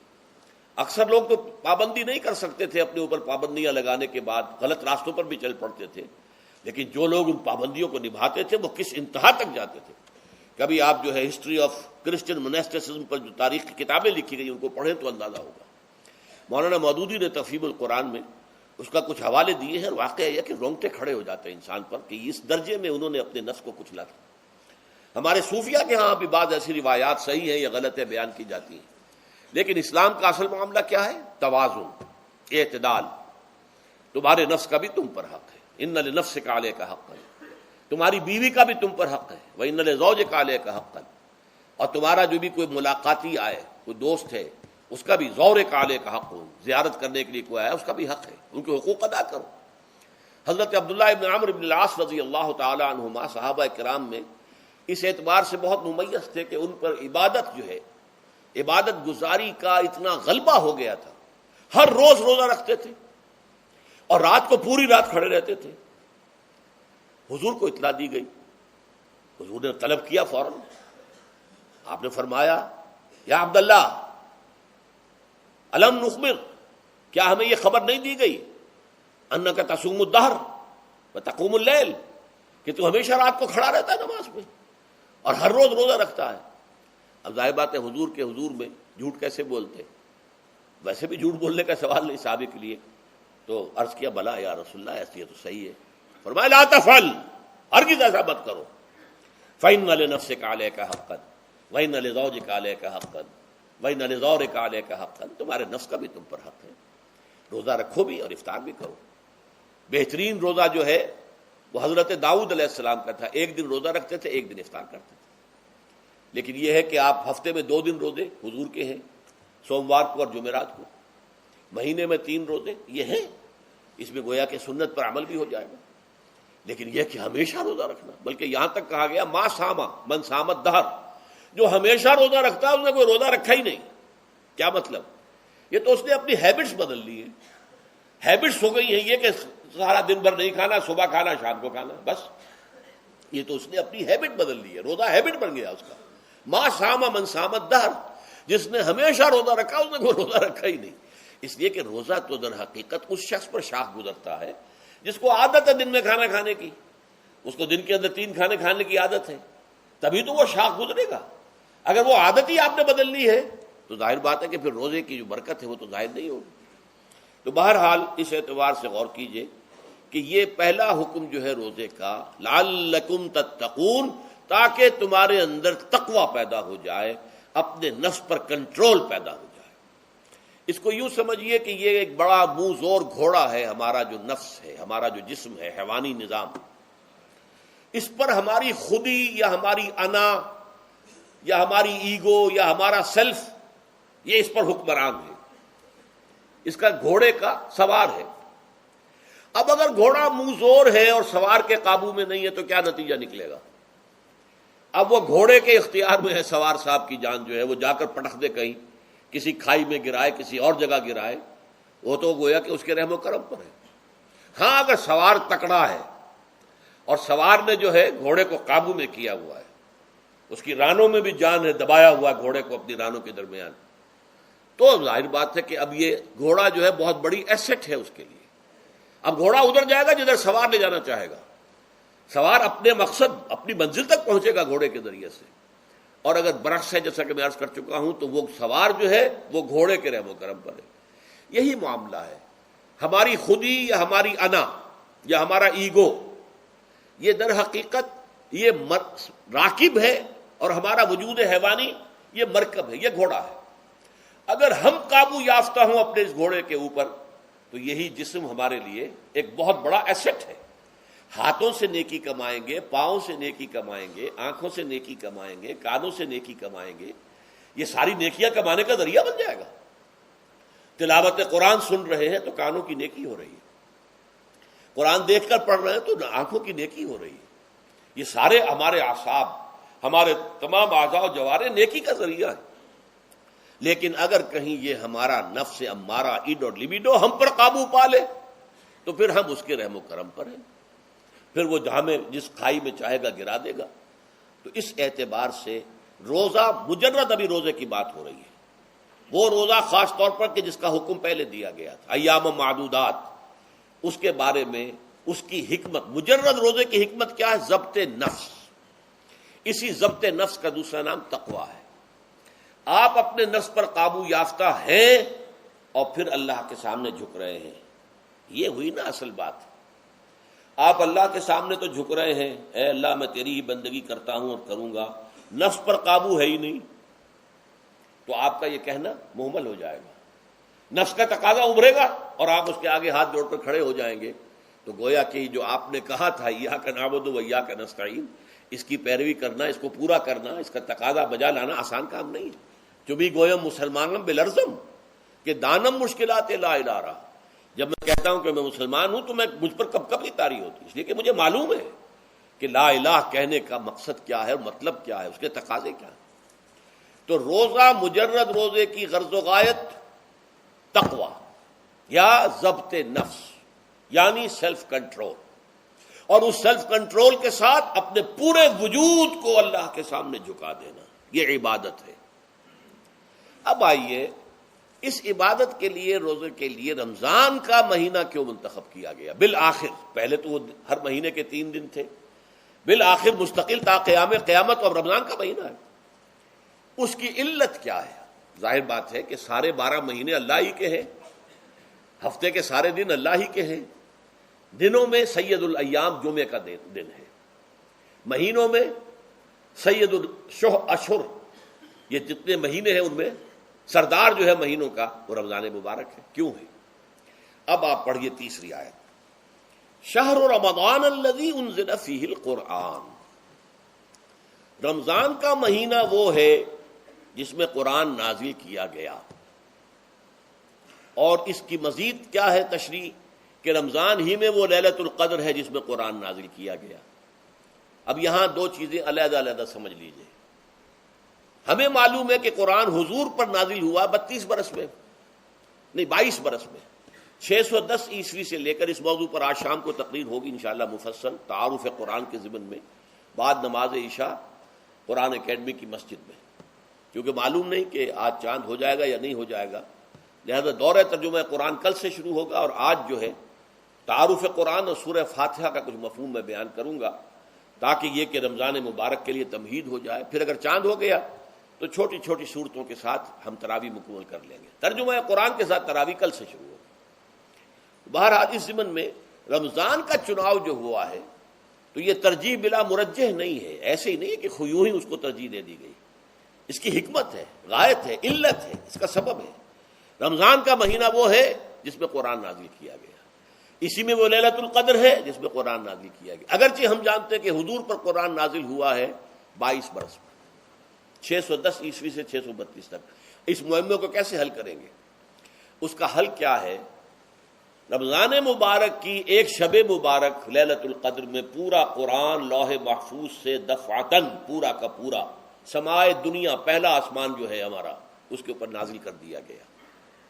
اس کے لیے لفظ انزلہ، انزلہ ینزل انزالن کے معنی ہے دفعتاً کسی چیز کو اتار دینا، اور نزلہ ینزل تنزیل کے معنی ہے رفتہ رفتہ درجہ درجہ درجہ درجہ درجہ اتارنا۔ اعلام، عالم یعلم اعلاما، کسی شے کو خبردار کر دینا، بتا دینا، بس ہم نے بتا دیا اب تم جانو، تمہارا کام۔ تعلیم یہ ہے اس کو درجہ بدرجہ سمجھانا، اس کے دماغ میں اتارنا، دیکھنا کہ اتنی بات سمجھ گیا تو اگلی بات سمجھانا، یہ سمجھ میں آ گئی تو اگلی بات، تعلیم اس کو کہتے ہیں۔ تو انزال دفعتاً اتار دینا، تنزیل رفتہ رفتہ تدریجاً تھوڑا تھوڑا کر کے اتارنا۔ تو حضور پر تنزیل ہوئی ہے، فَإِنَّهُ نَزَّلَهُ عَلَىٰ قَلْبِكَ، جبرائیل نے اس قرآن کو تھوڑا تھوڑا تھوڑا تھوڑا کر کے، نزلناہ تنزیلا، رتلناہ ترتیلا، ہم نے تھوڑا تھوڑا کر کے اتارا۔ لیکن لیلۃ القدر میں جو ماہ رمضان مبارک کی شب ہے آخری عشرے کی، اس میں پورا قرآن اتار دیا گیا تھا لوح محفوظ سے سمائے دنیا تک۔ شہر رمضان الذی انزل فیہ القرآن ھدی للناس وبینات من الھدی والفرقان، یہ قرآن کیا ہے، کیا بنا کر نازل کیا گیا؟ یہ حال ہے، یہ لوگوں کے لیے، پوری نوع انسانی کے لیے ہدایت ہے، اور یہ ہدایت بینات کی شکل میں آئی، واضح تعلیمات جن میں کوئی شک و شبے کی گنجائش نہیں، از خود روشن۔ بینہ اسے کہتے ہیں وہ شے جو از خود روشن ہو، جس کو ہم کہتے ہیں کہ آفتاب آمد، دلیل آفتاب، جب سورج طلوع ہو گیا تو اپنے وجود پر وہ خود دلیل ہے، اسے کسی اور دلیل سے ثابت کرنے کی ضرورت نہیں ہے، از خود واضح۔ تو بینات من الہدی، جو قرآن کی بنیادی ہدایت ہے وہ بینات پر مشتمل ہے، واضح چیز ہے، جو انسان کے لیے، اس کی فطرت کے لیے جانی پہچانی چیزیں ہیں، یہ کوئی باہر کی چیز نہیں آ رہی ہے، اس کے قلب کی گہرائیوں کے اندر یہ سب کچھ موجود ہے، اور اس کی گواہی اس کے قلب کی گہرائیوں سے نکلتی ہے۔ جہاں دیکھنا تقریر کی لذت کے جو اس نے کہا، میں نے یہ جانا کہ گویا یہی میرے دل میں ہے، اس نے تو میرے اپنی فطرت کی ترجمانی کی ہے۔ والفرقان، بینات من الہدا والفرقان، یہ بینات کا اطلاق فرقان پر بھی ہو رہا ہے، حق و باطل کے اندر فرق کر دینے والی شے ہے۔ بین صورت میں یہ حق ہے، یہ باطل ہے، یہ جائز ہے، یہ ناجائز ہے، یہ غلط ہے، یہ صحیح ہے۔ یہ ہے قرآن مجید کی عظمت کا بیان۔ ویسے تو عظمت قرآن مجید کے اندر بہت سے مقامات پر آئی ہے اور بڑے ہی پرشکو انداز میں بھی آئی ہے، لیکن یہ اس وقت موقع نہیں ہے اس میں جانے کا۔ یہاں جو قرآن کا تعارف کرایا گیا، ھدی للناس وبینات من الہدی والفرقان، اور یہ رمضان میں نازل کیا گیا، لہذا رمضان کا مہینہ جو ہے اس عبادت کے لیے خاص اور مختص کر لیا گیا۔ فمن شہد منکم الشہر فلیصم، تو جو کوئی بھی تم میں سے اس مہینے کو پائے یا اس میں مقیم ہو وہ لازماً روزہ رکھے۔ میں بیان کر چکا ہوں یہ وجوب علی العین ہے، اس کے اندر اب اختیار نہیں ہے، لیکن یہ کہ اگر من کان منکم مریضا او علی سفر فعدۃ من ایام اخر۔ اب دیکھیے یہ جو رمضان مبارک کو منتخب کیا گیا جو نزول قرآن کا مہینہ ہے، تو اس میں ایک دوہرا پروگرام رکھ دیا گیا ہے جو قرآن مجید میں تو واضح طور پر نہیں کہا گیا، اس لیے کہ اگر قرآن میں اس طور سے آ جاتا تو فرض ہو جاتا، اسے تتبعاً رکھا گیا ہے، لہذا اس کا ذکر قرآن میں نہیں ملے گا۔ موجود ہے کہ جب اس مہینے کو چنا ہی اس لیے گیا ہے کہ یہ نزول قرآن کا مہینہ ہے، لہذا اس کے لیے جو ہم نے پڑھا تھا وہ خطبہ وہ اس کو پلٹ لیجئے۔ جعل اللہ صیامہ فریضۃ وقیام لیلہ تطوعا، اللہ نے اس مہینے کا روزہ رکھنا تو فرض قرار دے دیا ہے، اور اس کا قیام اللیل، راتوں کو کھڑے رہنا، یہ مرضی پر چھوڑ دیا ہے، جو کر سکے، جو بھی ہمت کرے، ترغیب و تشویق ہے۔ اب دیکھیے ترغیب و تشویق کے لیے دوسری حدیث جو یہاں پر ہے، عن ابی ہریرہ رضی اللہ عنہ قال، حضرت ابو ہریرہ سے مروی ہے رضی اللہ عنہ کہ انہوں نے فرمایا، قال رسول اللہ صلی اللہ علیہ وسلم، کہ اللہ کے رسول نے فرمایا صلی اللہ علیہ وسلم، من صام رمضان ایمانا و احتسابا غفر له ما تقدم من ذنبه، جس نے رمضان میں روزے رکھے ایمان کے ساتھ، یقین کے ساتھ، اور احتساب، اللہ سے اس کے اجر کی امید میں، غفر له ما تقدم من ذنبه، اس کے پچھلے تمام گناہ معاف ہو جاتے ہیں۔ یہ نوٹ کیجئے کہ اس سے مراد گناہ کبیرہ نہیں ہے، گناہ صغیرہ ہے۔ گناہ کبیرہ کے لیے توبہ شرط ہے، گناہ صغیرہ جو ہے وہ ان چیزوں سے دھل جاتے ہیں۔ لیکن اب دیکھیے، ومن قام رمضان ایمانا و احتسابا، اور جو کوئی کھڑا رہا رمضان میں، یعنی قیام اللیل، ایمان اور احتساب کے ساتھ، غفر له ما تقدم من ذنبه۔ اب تیسری بات، ومن قام لیلۃ القدر ایمانا و احتسابا، اور جو کھڑا رہا قیام اللیل جس نے کیا ہے لیلۃ القدر میں ایمان اور احتساب کے ساتھ، غفر له ما تقدم من ذنبه، متفق علیہ۔ یہ حدیث بخاری اور مسلم دونوں کی ہے۔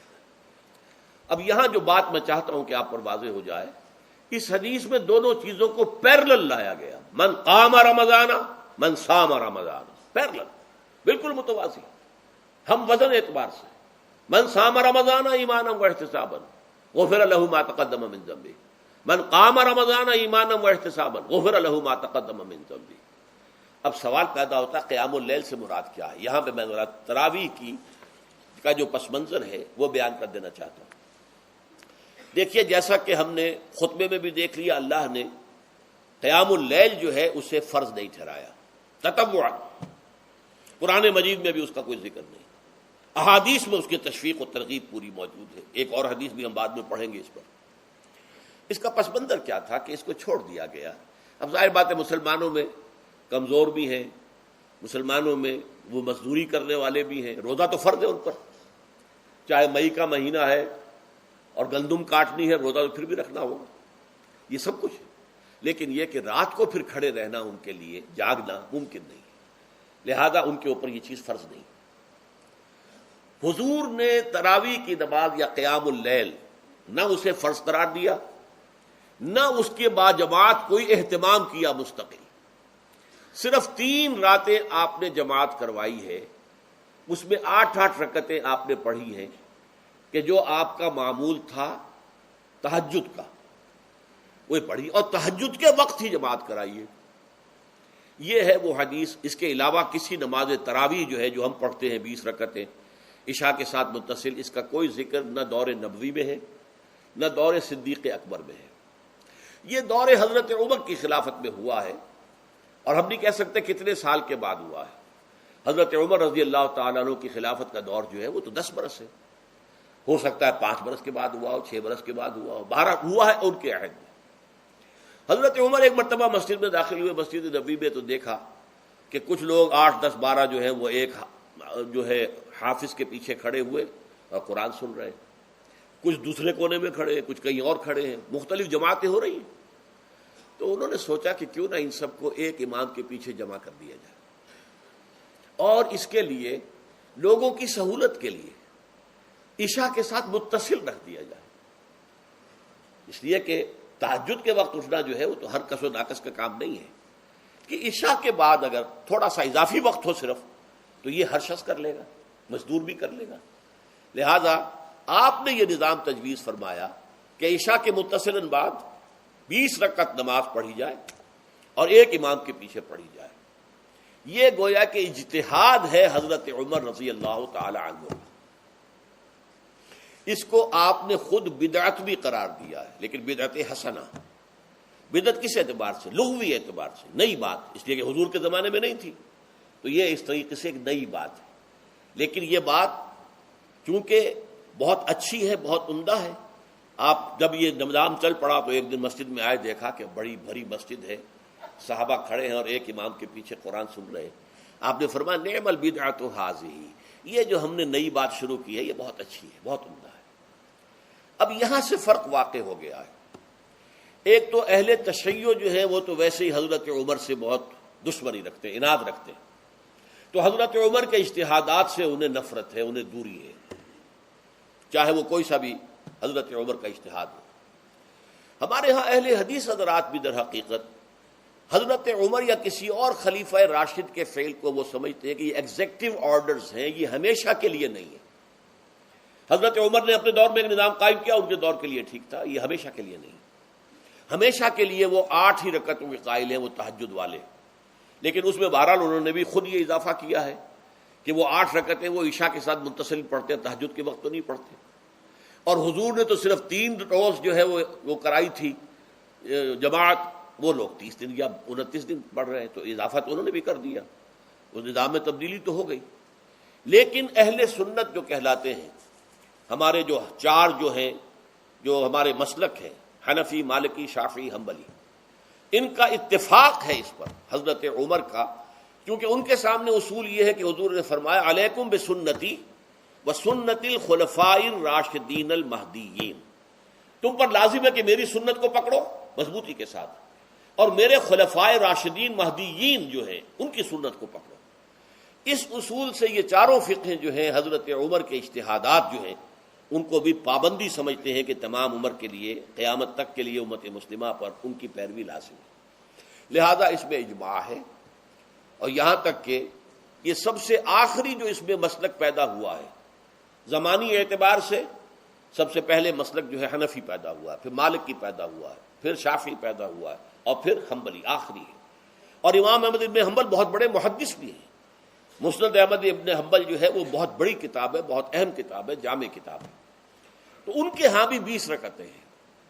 چنانچہ حرمین شریفین میں، سعودی عرب میں، مکے اور مدینہ منورہ میں جو نماز تراویح ہوتی ہے اس کی 20 رکعتیں ہیں، لیکن اہل حدیث حضرات جو ہیں وہ اس 8 کے اوپر اکتفا کرتے ہیں۔ بہرحال یہ ایک اختلاف ہے جو میں نے اس کا پس منظر بیان کر دیا، لیکن اس 20 رکعت نماز سے ادا کرنے سے، جو کہ زیادہ سے زیادہ 50 منٹ یا 1 گھنٹہ لگتا ہے، اس سے وہ قیام اللیل کا حق ادا نہیں ہوتا۔ قیام اللیل کا تو کچھ اور ہی تقاضا ہے۔ قیام کسے کہتے ہیں؟ یہ سورہ مزمل سے واضح ہوتا ہے، یا ایھا المزمل قم اللیل الا قلیلا نصفہ او انقص منہ قلیلا او زد علیہ ورتل القرآن ترتیلا۔ آدھی رات یا آدھی رات سے کچھ کم، یعنی تہائی رات، یا آدھی رات سے کچھ زائد، 2/3 رات، یہ ہے قیام اللیل۔ چنانچہ سورہ مزمل ہی کی آخری آیت جو دوسرا رکوع مشتمل ہے جس پر، اس میں صاف کہہ دیا گیا ان ربک یعلم انک تقوم ادنی من ثلثی اللیل ونصفہ وثلثہ وطائفۃ من الذین معک۔ اے اللہ کے نبی، اللہ خوب واقف ہے کہ آپ بھی اور آپ کے ساتھ ایک جماعت بھی رات کو کھڑی رہتی ہے، 2/3 رات یا آدھی رات یا 1/3 رات۔ تو یہ سارا معاملہ جو ہے قیام اللیل کا، گویا کہ کم سے کم 1/3 رات پر اس کا اطلاق ہو سکے گا، یہ نہیں کہ 1 گھنٹے۔ اب اس کے ضمن میں دیکھیے حدیث پڑھیے، تیسری حدیث ہے ان عبداللہ ابن عمرو ابن العاص رضی اللہ تعالی عنہ۔ یہ وہی عبداللہ ابن عمرو ہے جن کی میں نے آپ کو حدیث پہلے سنائی ہے۔ یہ ساری رات کھڑے رہتے تھے، پوری رات، اور ہر روز روزہ رکھتے تھے، جس پر حضور نے منع کیا، لا تفعل، مت کرو ایسا، رضی اللہ عنہما۔ یہ خود بھی صحابی ہیں اور ان کے والد عمرو بن العاص بھی صحابی ہیں۔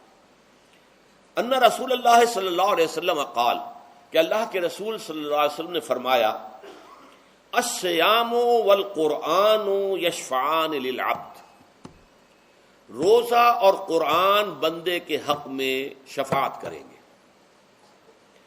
یقول الصیام، روزہ یہ عرض کرے گا اللہ کی جناب میں، اے رب پروردگار، انی منعتہ الطعام والشہوات بالنہار، میں نے تیرے اس بندے کو دن کے دوران کھانے پینے سے اور اپنی شہوت کا تقاضا پورا کرنے سے روکے رکھا، یہ میری وجہ سے روکا رہا، تو میری شفاعت اس کے حق میں قبول فرما، فشفعنی فیہ، میری شفاعت اس کے حق میں قبول فرما۔ ویقول القرآن، قرآن کیا کہے گا، منعتہ النوم باللیل، میں نے اسے رات کے وقت سونے سے، نیند سے روکے رکھا، فشفعنی فیہ، تو اس کے حق میں میری شفاعت قبول فرما۔ حضور فرماتے فیشفعان، ان دونوں کی شفاعت قبول کی جائے گی۔ یہ ہے قیام اللیل۔ یہ قیام اللیل صرف تراویح کی نماز سے جو پڑھ لی جاتی ہے، اور ہمارے ہاں تو یہ ہے، وہاں کم سے کم یہ تو تھا، صحابہ کرام کھڑے ہوتے تھے تو جو قاری پڑھ رہا ہوتا تھا وہ ان کے دل میں اترتا جاتا تھا، اس کا مضمون اور مفہوم جو ہے ان کو معلوم ہے، لہذا وہ اس کی زبان سے نکلا ہوا ہر لفظ ان کے قلب کی گہرائیوں تک اتر رہا ہے۔ یہاں تو یہ ہے پیرٹ لائک حافظ ہے، اسے خود پتہ نہیں میں کیا پڑھ رہا ہوں، اکثر حفاظ جو ہیں وہ عالم تو نہیں ہوتے، اور جو سن رہے ہیں انہیں کچھ پتہ نہیں ہم نے کیا سنا ہے، تو ٹھیک ہے، کم سے کم ثواب تو انہیں ملے گا کہ انہوں نے وقت نکالا ہے، 1 گھنٹہ ہی اضافی صحیح، لیکن بہرحال اس کا وقت تو انہوں نے نکالا ہے، محنت کی ہے، کھڑے رہے ہیں، ثواب ملے گا۔ لیکن جو مقصد ہے وہ حاصل نہیں ہوتا۔ اس مقصد کے حصول کے لیے اول تو قیام اللیل کی کم سے کم مدت 1/3۔ اگر کوئی شخص فرض کیجئے کہ اس کے ہاں کوئی اور انتظام نہیں ہے، جیسا کہ ہمارے ہاں ہم نے انتظام کیا ہے، بڑے بڑے شہروں میں دورہ ترجمہ قرآن، اس میں ہمیں 5 گھنٹے لگ جاتے، نصف شب کے قریب تری جو ہے معاملہ ہو جاتا ہے۔ اس میں کیا ہوتا ہے کہ ہر 4 رکعت سے پہلے جو اس کے اندر پڑھا جانا ہے حصہ قرآن کا، اس کا پہلے ہم مطالعہ کرتے ہیں بیٹھ کر، ترجمہ اور کچھ موٹے موٹے نکات کی جو ہے وضاحت، پھر کھڑے ہو گئے اور قاری صاحب کے پیچھے 4 رکعتوں کے اندر وہ 4 رکوع یا جتنے بھی ہیں پڑھ لی، سن لی، پھر بیٹھ گئے 4 کے بعد، پھر اگلی 4 رکعتوں کے اندر جو کچھ پڑھا جانے والا ہے اس کا ترجمہ، اس کی تفہیم ہو گئی، پھر کھڑے ہو گئے، پھر سن لیا۔ اس طریقے سے 5-6 گھنٹے میں تراویح ختم ہوئی، تو تراویح بھی ہو گئی، حضرت عمر کے اجتہاد پر عمل بھی ہو گیا، 20 تراویح ہو گئی، لیکن یہ ہے کہ اس کے ساتھ جو اصل غرض و غایت ہے قیام اللیل کی وہ بھی حاصل ہو گئی۔ یہ ہم نے 17 سال پہلے شروع کیا تھا یا 18 سال پہلے، اور وہ انشاءاللہ اللہ کے فضل و کرم سے اب چل رہا ہے، بڑے بڑے شہروں میں ہو رہا ہے، لاہور میں جن مقامات پر ہو رہا ہے وہ تازہ جو ندائے خلافت ہے اس کے اندر آپ اس کی فہرست دیکھ لیں، کراچی میں تو اس سے غالباً 3 گنا مقامات کے اوپر وہ کام ہو رہا ہے، اور دوسرے شہروں میں بھی ہو رہا ہے۔ تو اس سے در حقیقت وہ غرض و غایت، وہ حکمت جو ہے پوری ہوتی ہے کہ یہ دونوں چیزیں پیرلل ہیں۔ من صام رمضان ایمانا واحتسابا غفر له ما تقدم من ذنبه ومن قام رمضان ایمانا واحتسابا غفر له ما تقدم من ذنبه، تو صیام اور قیام جو ہے ان دونوں کا حق ادا ہو جاتا ہے۔ تو یہ ہے شہر رمضان الذی انزل فیہ القرآن ھدی للناس وبینات من الھدی والفرقان فمن شہد منکم الشہر فلیصم ومن کان مریضا او علی سفر فعدۃ من ایام اخر یرید اللہ بکم اليسر ولا یرید بکم العسر ولتکملوا العدۃ ولتکبروا اللہ علی ما ھداکم ولعلکم تشکرون۔ اب جو آخری لفظ ہے لعلکم تشکرون، اب اس کی وضاحت سمجھیے۔ اور رمضان کے یہ 2 پروگرام جب پیرلل ہو جائیں گے، جب دونوں کی پابندی کی جائے گی، تو اس کا حاصل کیا ہے؟ اس بات کو سمجھنے کے لیے سب سے پہلے آپ اس کو سمجھیے کہ جسے ہم خود ہی کہہ رہے تھے، جسے ہم سیلف کہہ رہے تھے، اپنی انا کو مضبوط کرنا، سیلف کنٹرول، ایگو جو ہے وہ پوری طرح قابو یافتہ ہو اڈ اور لیبیڈو پر، اصل میں اس سے مراد کیا ہے؟ اس پر میں نے تفصیل سے بحث کی ہے عظمت صوم نامی اپنے کتابچے میں۔ ویسے یہ ہے کہ وہ مشکل ہے، ذرا فلسفیانہ اس کا انداز ہے، لیکن یہ ہے کہ وہی باتیں آسان الفاظ میں جو دوسرا کتابچہ ہے عظمت صیام و قیام رمضان مبارک، وہ آسان ہے، اگرچہ یہ دونوں بہت ہی محدود تعداد میں ہمارے پاس ہیں، لیکن یہ کہ میں نے ذکر کر دیا، جو حضرات لینا چاہیں وہ لے لیں۔ لیکن یہ ہے کہ اس میں اصل پس منظر کیا ہے؟ دیکھیے، ہمارا جو وجود ہے انسان کا، یہ کمپوزٹ ہے، مرکب ہے۔ ہمارے دو وجود ہیں جو جوڑ دیے گئے ہیں۔ کیسے جوڑ دیے گئے ہم نہیں جانتے، لیکن ہے دو وجود۔ ایک وجود حیوانی ہے، میں نے عرض کیا تھا پہلے ہی، ہر انسان ایک حیوان بھی ہے مکمل، سارے حیوانی تقاضے ہمارے اندر بھی ہیں۔ لیکن حیوان اور انسان میں بنیادی فرق یہ ہے کہ انسان کا جو اصل وجود ہے وہ روحانی ہے۔ اس روحانی وجود کی وجہ سے انسان کا وہ مقام ہوا کہ تمام فرشتوں کو اس کو سجدہ کرنے کا حکم دیا گیا۔ فَإِذَا سَوَّيْتُهُ وَنَفَخْتُ فِيهِ مِن رُوحِي فَقَعُوا لَهُ سَاجِدِينَ۔ فرشتوں سے کہہ دیا گیا تھا کہ میں ایک بشر پیدا کرنے والا ہوں مٹی سے، جب میں اسے پیدا کر لوں اور اس کی ناک پلک سنوار دوں، دو پلک درست کر دوں، تو پھر اس کے سامنے اور اس میں اپنی روح میں سے پھونک دوں تو گر پڑنا اس کے سامنے سجدے میں۔ حیوان انسان اور انسان روحانی، یہ دونوں مل کر اب آدم بنے ہیں۔ نمبر دو، اس حیوان انسان کا وجود زمین سے ہے، مٹی سے پیدا کی، مٹی سے، گارے سے، طین لازب سے، چپچکانے والے گارے سے، وہ جس میں کہ بدبو پیدا ہو جائے، یہ ساری باتیں کہی گئی ہیں۔ اور سائنس بھی کہتی ہے مٹی سے پیدا ہوئے، اب کیسے پیدا ہوئے اس میں اختلاف ہے، لیکن یہ کہ ہے مٹی ہماری اوریجن، قرآن بھی کہتا ہے اور سائنس بھی کہتی ہے۔ اور ہمارے وجود کو جب وہ تھک جائے، مزمحل ہو جائے، اس کی انرجی کم ہو جائے، تو اس کے لیے جو غذا ہے، جو تقویت ہے، وہ بھی ساری زمین سے آ رہی ہے۔ آپ نے پھل کھائے، آپ نے گندم کھائی، آپ نے چاول کہاں سے آ رہے ہیں؟ اچھا، بکری کا گوشت کھایا تو بکری کا گوشت کس چیز سے بنا ہے؟ اس نے گھاس کھائی ہے، اس نے پتے کھائے ہیں، وہیں سے تو بنا ہے نا۔ الٹیمیٹ سورس آپ کے وجود حیوانی کے لیے جو آ رہی ہے وہ زمین ہے۔ وجود روحانی کو بھی تقویت کی ضرورت ہے، وہ بھی مزمحل ہوتی ہے، کمزور ہو جاتی ہے، خاص طور پر جبکہ وجود حیوانی کا اس پر غلبہ ہو جائے، تب تو یوں سمجھیے کہ وہ بالکل بے ہوش ہو کر موت کے قریب پہنچ جاتی ہے۔ اس کی تقویت، اس کی غذا وہیں سے آئی ہے جہاں سے روح آئی ہے، وہ کلام ربانی ہے، روح ربانی۔ نفخت فیہ من روحی، من روحی، من روحی، میں پھونک دوں اس میں اپنی روح میں سے۔ روح کا تعلق ذات باری تعالیٰ کے ساتھ ہے۔ اسی طرح کلام ربانی کہاں سے آیا ہے؟ اللہ تعالیٰ کے پاس سے آیا ہے، یہ اس کی تقویت کا ذریعہ ہے۔ اب عام حالات میں کیا ہوتا ہے؟ ہمارا یہ وجود حیوانی چھایا ہوا ہے ہمارے وجود کے اوپر، بیچاری روح جو ہے دبی رہتی ہے، پسی رہتی ہے۔ اگر خدا نے خواستہ ہم گناہ گار بھی ہیں، گناہ پر گناہ کا ارتکاب کر رہے ہیں، تو وہ روح جو ہے وہ قلب کے آئینے شیشے کے اندر ہے۔ فیہا مصباح، المصباح فی زجاجہ، الزجاجہ تو کانہا کوکب دری۔ قلب جو ہے ایک شیشے کے مانند ہے جس کے اندر روح کا چراغ جل رہا ہے۔ اب اگر یہ اوپر جو شیشہ ہے اس پر دھواں آ گیا، لالٹین کی چمنی پر دھواں آ گیا، تو اب روشنی باہر تو نہیں آئے گی۔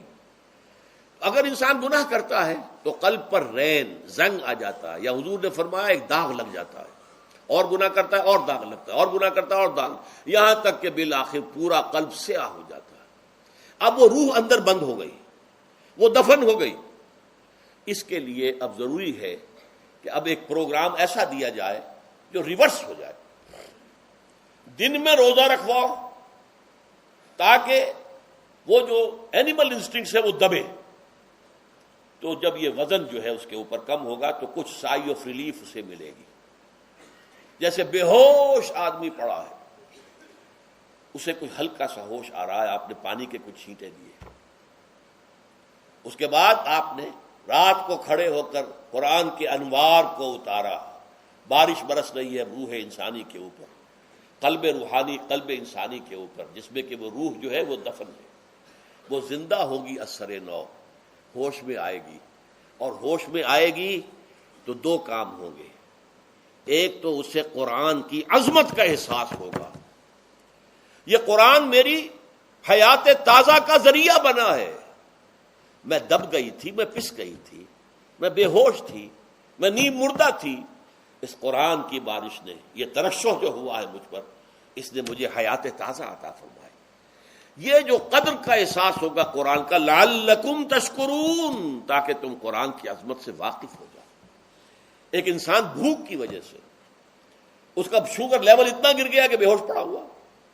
اب ظاہر بات ہے کہ آپ اسے کچھ پانی کے چھینٹے دیں گے تو کچھ ہوش میں آئے گا، پھر غذا دیں گے تو اب وہ پوری توانائی پر آئے گا، تو معلوم ہوگا اسے اس غذا کی کیا قدر و قیمت ہے. اگر آپ کو بھوک ہی نہیں لگتی تو غذا بے معنی شے ہے. پیاس ہی نہ لگے تو آپ کو کیا معلوم کہ اس پانی کے اندر کتنی بڑی عظمت ہے، یہ میرے لیے کتنا بڑا انعام و احسان ہے اللہ کا. وہ تو پیاس پر، جان پر بنی ہوئی ہو، اور پیاس اس وقت آپ کو ایک گھونٹ پانی کوئی دے دے تو آپ کو معلوم ہوگا دنیا و مافیا سے بڑھ کر ہے یہ ایک گھونٹ پانی جو مجھے ملا ہے. اسی طرح جب روح دبی ہوئی تھی حیوانی وجود کے بوجھ تلے، جبکہ وہ نیم خابیدہ یا نیم بے ہوش یا بالکل بے ہوش تھی، وہ دن میں تو روزہ رکھ کر اس پر سے حیوانی وجود کا وزن کم کیا گیا، اسے ایک ریلیف ملی. رات کو قرآن مجید کے انوار و برکات اس میں جذب کیے گئے تو اس کو پوری توانائی حاصل ہوئی. اس پوری توانائی کا پہلا نتیجہ تشکر، قرآن کا شکر. الحمدللہ الذی انزل علی عبدہ الکتاب ولم یجعل لہ عوجا. پھر وہ قلب کی گہرائیوں سے نکلے گا. سارا شکر اس اللہ کے لیے جس نے اپنے بندے پر صلی اللہ علیہ وسلم کتاب نازل کی اور اس میں کوئی کنجی نہیں رکھی، کسی طرح کی ایش پیش نہیں. یا تبارک الذی نزل الفرقان علی عبدہ لیکون للعالمین نصیرا. بڑی بابرکت ہے وہ ذات جس نے اپنے بندے پر فرقان نازل فرمایا تاکہ وہ تمام جہان والوں کے لیے نذیر اور خبردار کرنے والا بن جائے. یہ قرآن کی عظمت کا احساس. اور ظاہر بات ہے جس قدر کسی نعمت کی قدر و قیمت کا احساس ہوگا اسی قدر تو آپ شکر ادا کریں گے. اگر آپ نے کسی بچے کے ہاتھ پر ہیرا رکھ دیا، اسے کیا پتا یہ ہیرا کس بلا کا نام ہوتا ہے، وہ سمجھے گا کانچ کا ٹکڑا ہے. لیکن اگر کوئی واقعتاً کوئی جوہر شناس ہو، جوہری ہو، اس کو آپ ہیرا دیں گے تو اسے معلوم ہے کہ مجھے کیا چیز دی گئی ہے. اس کے اندر جو شکر پیدا ہوگا وہ اس بچے کے اندر تو نہیں پیدا ہو سکتا جسے معلوم ہی نہیں. تو قرآن مجید کی اصل عظمت سے انسان واقف کب ہوگا؟ جبکہ اس کے ذریعے سے اس کی روح کو ایک حیات تازہ مل جائے اور اس طرح وہ پروگرام ریورس ہو جائے جو عام طور پر چل رہا تھا. ساری توجہ اپنے جسم پر، اس کے تقاضوں پر. جسم میں تھوڑی سی پھنسی نکل آئی ہے، بھاگ رہے، دوڑ رہے ہیں اس کے علاج کے لیے. کوئی اور مرض لاحق ہو گیا ہے، بھاگ رہے ہیں، دوڑ رہے ہیں اس کے علاج کے لیے، بڑی بڑی فیسیں بھی دے رہے ہیں. ساری جسم کی پرواہ ہے نا. روزانہ نہا رہے ہیں اور اچھے سے اچھا صابن لا کر نہا رہے ہیں، وہ جسم کی پرواہ ہے نا، اس کی دیکھ بھال ہے. روح کی طرف توجہ ہی نہیں. یہ ہے وہ بات جو کہی گئی ہے سورہ حشر میں اور جسے علامہ اقبال نے پھر اپنے فلسفہ خودی کی اساس اور سورس قرار دیا ہے. وَلَا تَكُونُوا كَالَّذِينَ نَسُوا اللَّهَ فَأَنسَاهُمْ أَنفُسَهُمْ أُولَٰئِكَ هُمُ الْفَاسِقُونَ. دیکھو اے مسلمانوں، ان لوگوں کے مانند نہ ہو جانا جنہوں نے اللہ کو بھلا دیا تو اللہ نے انہیں اپنے آپ سے غافل کر دیا، اور یہی لوگ فاسق و فاجر ہیں. یہ سوال پیدا ہوتا ہے کہ انسان اپنے آپ سے کہاں غافل ہوتا ہے؟ کیا اپنے وجود حیوانی سے غافل ہوتا ہے؟ کیا بھوک لگتی ہے تو وہ ادھر ادھر منہ نہیں مارتا؟ غذا کو حاصل کرنے کے لیے کوشش نہیں کرتا؟ پیاس لگتی ہے تو کیا پانی یا کوئی اور مشروب تلاش نہیں کرتا؟ کوئی بیماری لاحق ہوتی ہے تو کیا اس کے علاج کی طرف توجہ نہیں کرتا؟ اسے آرام کی حاجت ہوتی ہے تو آرام نہیں لیتا؟ اپنے اس وجود سے تو غافل نہیں. کون سے وجود سے غافل ہوا ہے؟ وہ روحانی وجود سے غافل ہے. بھول گیا کہ میرے اندر روحانی وجود بھی ہے اور اس کا تعلق ذات باری تعالیٰ کے ساتھ ہے. اس نے سمجھا کہ میں بس حیوان ہوں، نرا حیوان ہوں، اپنے اس وجود کی اصل حقیقت ہی سے بے خبر، غافل. چنانچہ آج کے دور کا سب سے بڑا المیہ کیا ہے؟ ڈارون کے نظریے کے جو اثرات پیدا ہوئے ہماری معاشرت پر، ہماری سوچ پر، ہمارے فکر پر، ہمارے فلسفے پر، ہماری سوشولوجی پر، وہ کیا ہے کہ ہم بھی نرے حیوان ہیں. اللہ اللہ خیر صلی اللہ. یہ سب سے بڑی محرومی ہے اس دور کی کہ انسان اپنے اصل شرف سے خود ہی مستعفی ہو گیا. ہمارا کوئی وجود ہے ہی نہیں روحانی وغیرہ. روح کسے کہتے ہیں ہم نہیں جانتے، بس یہ جسم ہے. ہم اللہ کو نہیں جانتے کون ہے کون نہیں ہے. ہوگا ہم تو اس کائنات کو جانتے ہیں. ہم روح سے واقف نہیں، ہم تو اپنے جسم کو واقف ہیں. آخرت و سے ہم اب ہمیں کچھ پتہ نہیں، شاید ہو شاید نہ ہو، کچھ پتہ نہیں، لیکن یہ زندگی تو ہے، اسے ہم جانتے ہیں۔ یہ ہے آج کے انسان کا سب سے بڑا المیہ، اور یہ ہے ماس اسکیل کے اوپر ارتداد، ذہنی طور پر مرتد ہو چکے ہیں انسانوں کی عظیم اکثریت مرتد ہو چکی ہے۔ یہ ہے در حقیقت کہ روزہ جو ہے اس پروگرام کو آ کر ریورس کرتا ہے۔ دن میں کھانے پینے، جنسی تقاضے پر پابندی، وہ وجود حیوانی کا وزن کچھ کم ہوا، روح جو دبی ہوئی تھی یا سسک رہی تھی یا بے ہوش تھی یا نیند مردہ تھی، اسے کچھ ریلیف ملا۔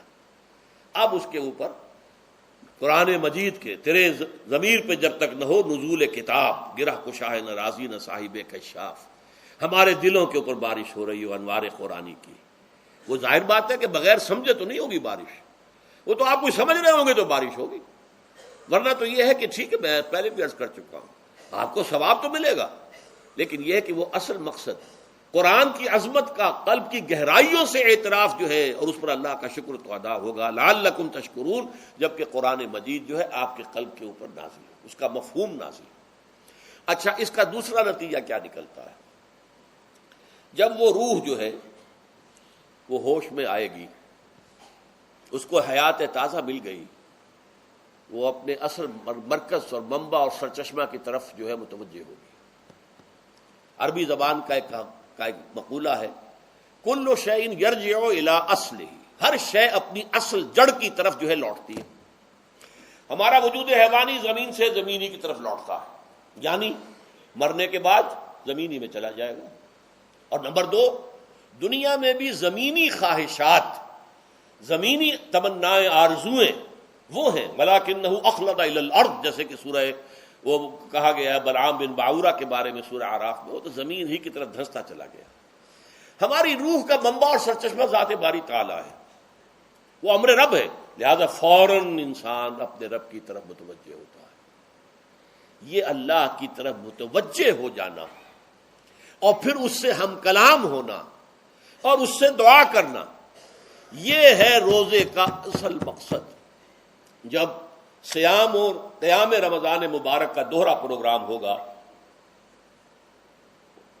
تو روح انسانی یا انسان کا حیوانی وجود اپنے مرکز کی طرف مائل پرواز تھا، حسن، اس کو کہہ لیجئے اپنے مرکز کی طرف مائل پرواز ہے روح، ہر شے اپنی اصل کی طرف لوٹتی ہے، لہذا یہ اللہ کی طرف متوجہ ہوگی۔ یہ اللہ تعالیٰ کی طرف متوجہ ہونے کا معاملہ دنیا میں رہا ہے کہ لوگ کہیں جنگلوں میں جا کر تپسیائیں کر کے، غاروں میں بیٹھ کے، بڑی بڑی ریاضتیں کر کے کیا چاہتے تھے؟ مجھ کو ہے تیری جستجو، مجھ کو تیری تلاش ہے، خالق میرے کہاں ہے تو، مجھ کو تیری تلاش ہے۔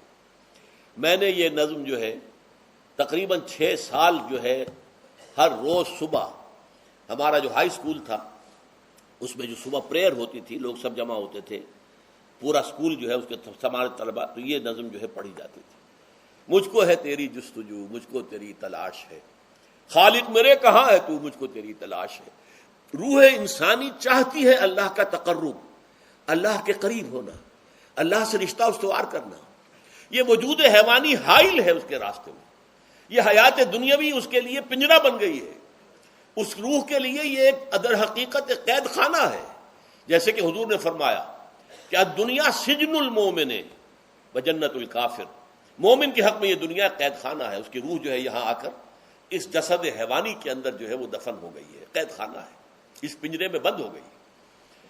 تو لیکن وہ کافر کے لیے یہی باغ و بہار ہے، یہیں پر عیش کرنے ہیں، یہیں پر مزے لوٹنے ہیں۔ تو اس سے در حقیقت ریلیف ملتا ہے، تو انسان متوجہ ہوتا ہے اللہ کی طرف اور دعا کرتا ہے، اللہ سے ہم کلام ہوتا ہے۔ یہ ہے در حقیقت روزے اور رمضان کا جو دوسرا نتیجہ نکلتا ہے اور بلند ترین نتیجہ ہے، اس کا ذکر ہے آیت نمبر 4 میں۔ اور یہ کہ بہت سے لوگ ایسے ہیں جو قرآن مجید میں نظم کے بہت قائل ہیں، لیکن میں حیران ہوں کہ اس نظم کے اندر اس کے ربط اور رشتے کو وہ تلاش کرنے سے قاصر رہے۔ وَإِذَا سَأَلَكَ عِبَادِي عَنِّي فَإِنِّي قَرِيبٌ، جب روح بیدار ہو جائے گی، اسے حیات تازہ ملے گی، تو اے نبی میرے بندے جب آپ سے پوچھیں میرے بارے میں، وہ میرا تقرب چاہتے ہیں، میرا قرب چاہتے ہیں، وہ چاہتے ہیں مجھ سے ہم کلام ہونا، وہ چاہتے ہیں کہ مجھے ان کے ساتھ، ان کو میرے ساتھ ایک نسبت مل جائے۔ وَإِذَا سَأَلَكَ عِبَادِي عَنِّي فَإِنِّي قَرِيبٌ، انہیں بتا دیجیے میں قریب ہی ہوں، میں دور نہیں ہوں۔ اور آیا ہے سورہ قاف میں نحن اقرب الیہ من حبل الورید، جو شہ رگ ہے انسان کی اس سے بھی زیادہ قریب ہوں میں اس سے۔ نوٹ کیجئے کیسے، اس کی روح کا تعلق میری ذات کے ساتھ ہے براہ راست۔ اس کی مثال بھی میں دے چکا ہوں کئی اپنی کتابوں کے اندر، عظمت صوم نامی کتاب سے پڑھیں گے جو حضرات بھی سمجھ سکے پوری طرح اس کو، اس کے اندر یہ بات بیان ہوئی۔ اور اسی لیے دیکھیے حدیث آخری پڑھ لیجئے کہ حضور نے قرار دیا ہے کہ روزہ جو ہے تمام عبادات کے اندر ایک بالکل منفرد شان کا حامل ہے۔ وعن ابی ہریرہ رضی اللہ تعالی عنہ، اور یہ متفق علیہ روایت ہے بخاری اور مسلم دونوں کی، قال رسول اللہ صلی اللہ علیہ وسلم، قال اللہ عز وجل، اسے حدیث قدسی کہتے ہیں۔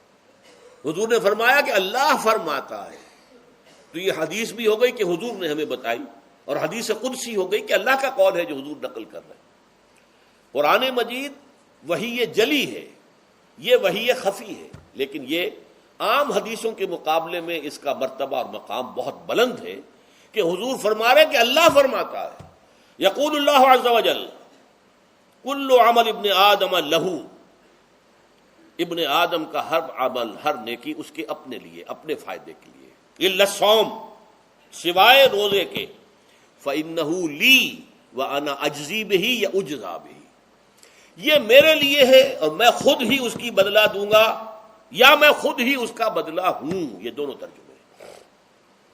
عظمت صوم میں میں نے تفصیل سے بحث کی ہے کہ ویسے تو نماز بھی اللہ کے لیے، اقم الصلاۃ لذکری، حج کس لیے ہے؟ للہ علی الناس حج البیت من استطاع الیہ سبیلا، اللہ کے لیے۔ زکوٰۃ کس کے لیے؟ اللہ کے نام پر دی جا رہی ہے، اللہ کے لیے دی جا رہی ہے۔ صوم میں بات کیا ہے؟ صوم میں اصل چیز ملحوظ کیا ہے؟ روح انسانی کو تازہ کرنا، زندہ کرنا، اس کی حیات تازہ کا بندوبست کرنا، اور روح کا تعلق ذات باری تعالیٰ کے ساتھ ہے۔ اس تعلق کی مثال یوں سمجھیے جیسے ہمیں معلوم ہے سورج کا فاصلہ ہم سے کتنا ہے، کروڑ میل، لیکن سورج کی کرن جو وہاں سے چل کر یہاں تک پہنچی ہے، کیا اس کا تعلق سورج سے منقطع ہے؟ سورج کے ساتھ تو تعلق قائم ہے۔ اسی طرح روح انسانی ذات باری تعالیٰ سے بہت دور آ کر کہہ لیجئے ہمارے وجود کے اندر آ گئی، ہمارے قلب کے اندر متمکن ہو گئی، لیکن کیا اس کا تعلق اللہ کی ذات سے منقطع ہے؟ نہیں۔ لیکن یہ روح ہی اگر مزمحل ہو گئی تو تعلق منقطع ہو جائے گا، اس لیے کہ اس روح کے اندر یہ جان نہیں رہی۔ یہ روح تازہ ہوگی تو اس کا تعلق اللہ کی ذات کے ساتھ اثر نو استوار ہو جائے گا۔ اس لیے یہ کہا یہ میرے لیے، الا الصوم فإنہ لی، یہ میرے لیے، وأنا اجزی بہ یا اجزا بہ، میں خود ہی اس کا بدلہ دوں گا یا خود ہی اس کی جزا ہوں، خود ہی اس کی جزا ہوں۔ اللہ کے اس بندے کا تعلق میرے ساتھ ایسا قائم ہو جائے گا کہ گویا کہ اسے میں مل گیا، اور میرا یہ مل جانا ہی در حقیقت انسانیت کی معراج ہے۔ اور دعا کے بارے میں جان لیجئے کہ حضور نے فرمایا الدعاء مخ العبادہ، دعا جو ہے عبادت کا اصل جوہر ہے، لب لباب ہے۔ اور یہ بھی کہا الدعاء هو العبادہ، دعا ہی اصل عبادت ہے، دعا ہی اصل عبادت ہے۔ دعا جو ہے وہ روح ہے اس کی۔ اور علامہ اقبال نے اپنے لیکچرز میں جو یہ خطبہ رکھا ہے اس موضوع کے لیے، میننگ آف پریئر ان اسلام، بڑا عظیم ہے۔ اس نے جو نقشہ کھینچا ہے کہ یہ پریئر کیا ہے؟ انائے صغیر، یہ ایگو، میری انا، میری خودی، انائے صغیر، انائے کبیر کے روبرو آتی ہے۔ انائے کبیر اللہ، اننی انا اللہ لا الہ الا انا، یہ انا، انائے کبیر، اللہ کی انا، وہ عظیم انا، اور یہ چھوٹی سی محدود سی انا۔ تو ہے محیط بے کراں، میں ہوں ذرا سی آبجو، یا مجھے ہم کنار کر یا مجھے بے کنار کر۔ اقبال نے پتہ نہیں کس جگہ کس کیفیت میں ڈوب کر یہ شعر کہا ہے۔ اے اللہ تو تو ایک ایسے سمندر کے مانند ہے کہ جس کا کنارہ ہی نہیں، اور میں چھوٹی سی ایک پانی کی ایک چھوٹی سی ندی ہوں، آبجو ہوں چھوٹی سی، اب کیا شکل ہے؟ یا تو مجھے اپنے آپ میں ملا لے تاکہ میں بھی ناپیدا کنار ہو جاؤں. دریائے سندھ کا پانی جب سمندر میں گر جاتا تو سمندر ہی بن جاتا. اور یا پھر مجھے بھی بے کنار کر دے, میری وجود کو بھی اتنی وسعت دے دے کہ کوئی کنارہ نہ رہے. اب یہ کیا اس نے سمجھا, کیا کہا, لیکن میں نے وہی انائے کبیر انائے صغیر. ایک ہے نماز ہم پڑھ لیتے ہیں, آپ نے سارا پڑھ لیا, سارا تعدیل ارکان بھی کر لی, لیکن اگر آپ کا اللہ کے ساتھ ڈائریکٹ کمیونین اور ڈائریکٹ کمیونیکیشن قائم نہیں ہوا تو نماز, جس کو کہ کہا گیا کہ الصلاۃ معراج المومنین, جو قرب حضور کو حاصل ہوا معراج میں, وہ ایک بندہ مومن دنیا میں رہتے ہوئے حاصل کر سکتا ہے نماز میں. اگر اس کی روح جو ہے واقعتاً ہم کا نام ہو رہی ہو, الحمدللہ رب العالمین الرحمن الرحیم مالک یوم الدین اہدنا الصراط المستقیم ایاک نعبد و اگر ہم واقعتاً ایسے کہہ رہے ہوں کہ ہمیں احساس ہو کہ ہم اللہ کے حضور میں حاضر ہیں اور عرض کر رہے ہیں, سجدہ کریں تو حدیث میں آتا ہے کہ ایسے محسوس ہو کہ گویا کہ میں نے اپنا سر اللہ کے قدموں میں رکھ دیا ہے. یہ ہے نماز. اب جو گفتگو ہو رہی ہے یہ ہم کلامی ہے. الصلاۃ معراج المومنین, اہل ایمان کے حق میں یہ نماز جو ہے یہ معراج کے درجے میں. لیکن یہ نماز کیسے نصیب ہوگی اگر روح سوئی ہوئی ہے, دبی ہوئی ہے, پسی ہوئی ہے, مزمحل ہے یا مردہ ہے؟ یہ نماز کیسے حاصل ہوگی؟ چاہے آپ 5 وقت کی نماز پڑھ رہے ہوں, چاہے آپ نے ہیبٹ بنا لیا ہو نماز کو, چاہے خوش بھی ہو گیا ہو, لیکن یہ کہ جب تک وہ روح بیدار نہ ہو, جب تک ہم کلامی نہ ہو. افلاق سے آتا ہے نالوں کا جواب آخر, اٹھتے ہیں حجاب آخر, کرتے ہیں خطاب آخر. جب تک یہ نہ ہو, جیسے کہ میں ایک حدیث قدسی انشاءاللہ آج سناؤں گا سورہ فاتحہ کے ضمن میں, کہ اللہ تعالیٰ کے سامنے جب کھڑا ہو کر انسان جب کہتا انی وجہت وجہی للذی فطر السماوات والارض حنیفا, دائیں بائیں سے بالکل اپنا تعلق کاٹ کر میں نے اپنا رخ کر لیا ہے اس اللہ کی طرف جس نے آسمانوں اور زمین کو پیدا کیا. اب یہ توجہ وجہ تو اگر یہ تو ہے چہرہ تو ہم نے کر دیا خانہ کعبہ کی طرف, اندر سے ہماری روح متوجہ نہیں ہوئی, وہ سوئی پڑی, اسے پتہ ہی کچھ نہیں کہ کیا ہو رہا ہے. تو اس صورت میں وہ کیا ہے؟ ظاہری بات تو پوری ہو گئی, نماز کا ثواب ہو جائے گا, فرض کی ادائیگی کا ثواب مل جائے گا, لیکن وہ اصل نماز تو حاصل نہیں ہوتی. یہ ہے وہ بات کہ وَإِذَا سَأَلَكَ عِبَادِي عَنِّي فَإِنِّي قَرِيبٌ.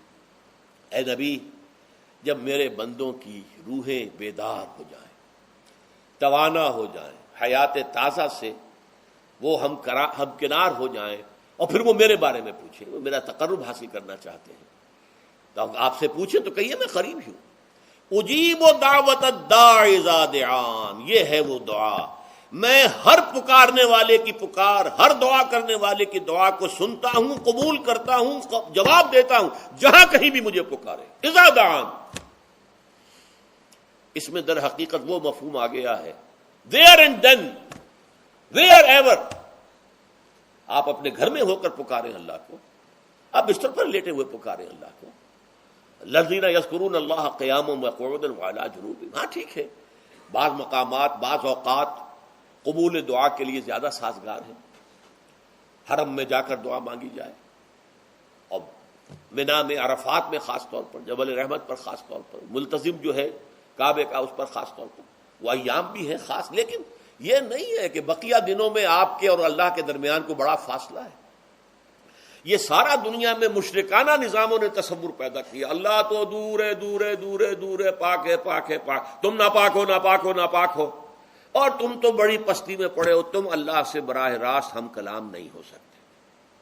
کوئی درمیانی چاہیے, کوئی لنکس چاہیے, کوئی پجاری ہوگا, کوئی پروہت ہوگا, کوئی پنڈت ہوگا, کوئی پیر ہوگا, کوئی پادری ہوگا, کوئی پوپ ہوگا, اس کے ذریعے سے تم اللہ سے ہم کلام ہو, خود نہیں.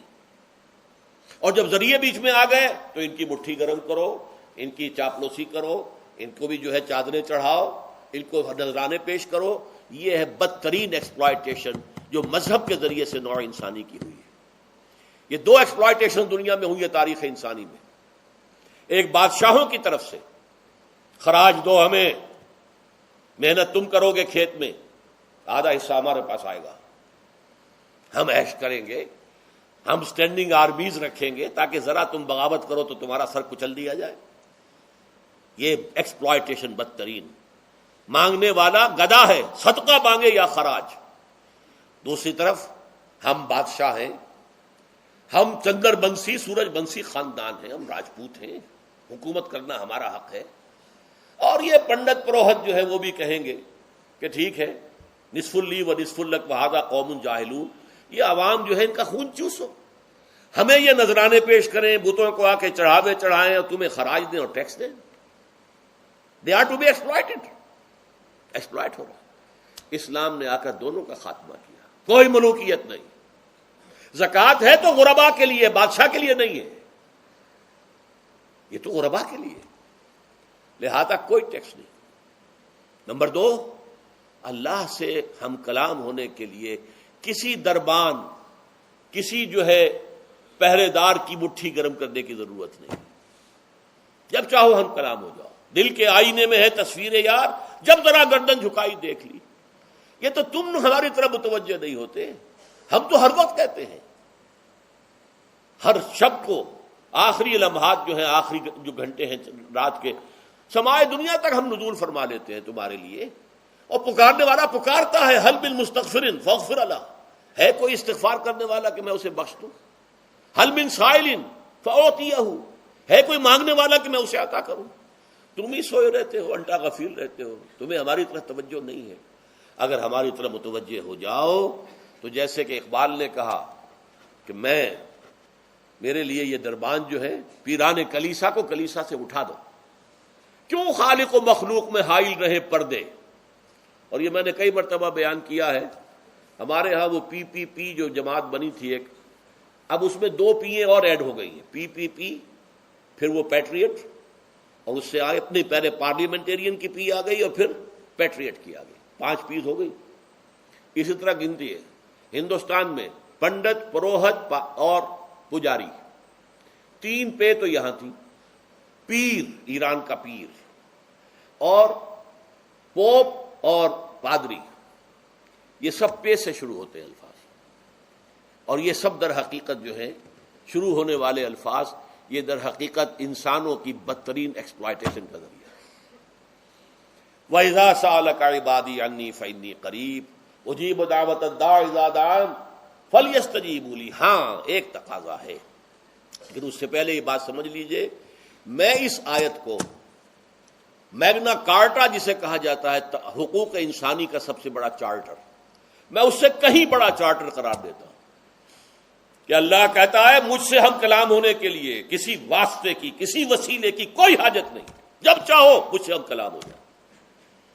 ہاں ایک شرط ہے، فَلْيَسْتَجِيبُوا لِي، چاہیے کہ وہ میری بات بھی قبول کریں، میرے احکام کو تسلیم کریں، میرے فرامین کان سے کھول کر سنیں، ان پر دل سے عمل کریں۔ فَلْيَسْتَجِيبُوا لِي، یہ ون وے ٹریفک نہیں ہوگا کہ ہم تمہاری دعائیں قبول کریں اور تم ہماری باتوں سے پہلو تو ہی کرو، سنی انسنی کر دو، یہ نہیں ہوگا۔ یہ ایک 2 وے تعلق ہے، جسے آج کل کہا جاتا ہے بائی لیٹرل تعلق ہے۔ بائی لیٹرل تعلق ہے اللہ اور بندے کے درمیان، بندہ توبہ کرتا ہے معاصی سے، اللہ تعالیٰ بھی اس کے لیے بھی لفظ تواب ہے، وہ بھی اپنی رحمت کے ساتھ دوبارہ متوجہ ہو جاتا ہے۔ تم اللہ کو یاد کرو، فاذکرونی اذکرکم، مجھے یاد رکھو میں تمہیں یاد رکھوں گا۔ ان تنصروا اللہ ینصرکم، اگر تم اللہ کی مدد کرو گے اللہ تمہاری مدد کرے گا۔ یہ ہے 2 طرفہ معاملہ۔ اسی طریقے سے تم چاہتے ہو کہ میں تمہاری دعائیں قبول کروں، اجیب دعوت الداعی اذا دعان، میں ہر پکارنے والے کی پکار کو سنتا ہوں، جب اور جہاں، ویئر اینڈ وین وہ مجھے پکارے، لیکن لازم ہے فلیستجیبوا لی، وہ بھی میرا کہنا مانے، میرے فرامین کو کھلے کانوں سنے اور تہہ دل سے اس پر عمل کرے، ولیؤمنوا بی، اور مجھ پر ایمان پختہ رکھے، یقین اس کے ساتھ مجھے پکارے۔ لعلہم یرشدون، اب یہ سب سے بڑا لفظ آ گیا، تاکہ انہیں رشد حاصل ہو جائے۔ رشد، فوز، فلاح، رشد، یہ کئی الفاظ ہیں، فوز فائز، فلاح مفلحون، رشد راشدون، اور یہ لفظ استعمال ہوا صحابہ کرام کے لیے سورہ حجرات میں، اولئک ھم الراشدون۔ تو گویا کہ یہ بلند ترین منزل ہے انسان کے لیے، اگر اس کا یہ تعلق اللہ کے ساتھ قائم ہو جائے۔ دعا کا ہم کلام ہونے کا رشتہ اس کو قبول مجھ مل جائے۔ اب آخری بات نوٹ کیجئے، آخری آیت جو ہے اس رکوع کی، بظاہر اس کا تعلق نہ روزے سے نہ رمضان سے، اکل حلال اکل حرام سے روکا گیا ہے۔ وَلَا تَأْكُلُوا أَمْوَالَكُمْ بَيْنَكُمْ بِالْبَاطِلِ، اور دیکھو اپنے مال آپس میں باطل طریقوں سے مت کھاؤ۔ وَتُدْلُوا بِهَا إِلَى الْحُكَّامِ، اور نہ ہی اپنے مالوں کے ذریعے سے حکام تک پہنچو۔ لِتَأْكُلُوا فَرِيقًا مِنْ أَمْوَالِ النَّاسِ بِالْإِثْمِ، کہ تم لوگوں میں سے کسی کا مال گناہ کے ساتھ ناجائز طور سے ہڑپ کر جاؤ، رشوت دے کر، اور اپنے حق میں کوئی غلط فیصلہ کروا لو، وَأَنْتُمْ تَعْلَمُونَ، جانتے بوجھتے یہ کام نہ کرو۔ بظاہر تو نہ روزے سے تعلق ہے نہ رمضان سے، پھر اس رکوع میں کیسے آ گئے؟ بڑا گہرا تعلق ہے، اول و آخر کا تعلق ہے۔ پہلی آیت میں مجرد رمضان روزے کی جو فضیلت بیان کی گئی تھی یا حکمت، آیت کیا تھی؟ تقویٰ۔ یہ تقویٰ کا معیار ہے۔ تقویٰ جو ہے ظواہر کی بنیاد پر نہیں ہے، اگرچہ ظاہر بات ہے کہ ظواہر بھی دین کا حصہ ہے۔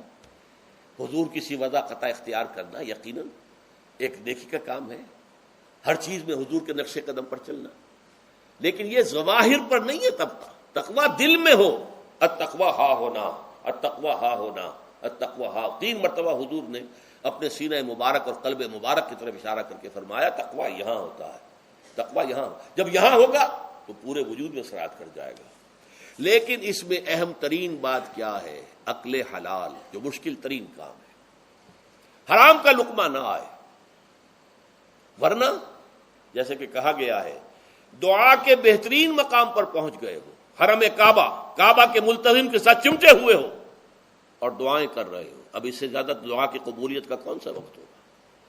یا آپ کھڑے ہو گئے جبل رحمت کے اوپر سب سے اونچے مقام پر جا کر، اور آپ نے 2 گھنٹے سے ہاتھ اٹھائے ہوئے ہیں، اللہ اے اللہ یا رب یا رب، لیکن حضور نے فرمایا کہ ایسے بہت سے لوگ ہیں، رجل یطیل السفر اشقص اغبرا، ایک شخص ہے سفر کی وجہ سے بہت لمبا سفر کر کے دربادا تھکا بادا ہے، اور اس کا وہ احرام جو ہے وہ بھی میلا کچیلا ہو چکا ہے۔ ظاہر بات ہے آج کی بات نہیں ہو رہی ہے، جبکہ آپ 4 گھنٹے میں تو پہنچ گئے جدہ، اور پھر 2 گھنٹے میں مکہ پہنچ گئے، اور جا کر 2 گھنٹے میں آپ نے جو ہے عمرہ کیا اور بات چھٹی، احرام کھل گیا۔ تو اس میں کہاں وہ احرام میلا ہوگا، اور کہاں آپ کا بیل کچیل ہوگا، اور کہاں آپ کے جسموں سے جو ہے پسینوں کی بو آئے گی؟ نہیں۔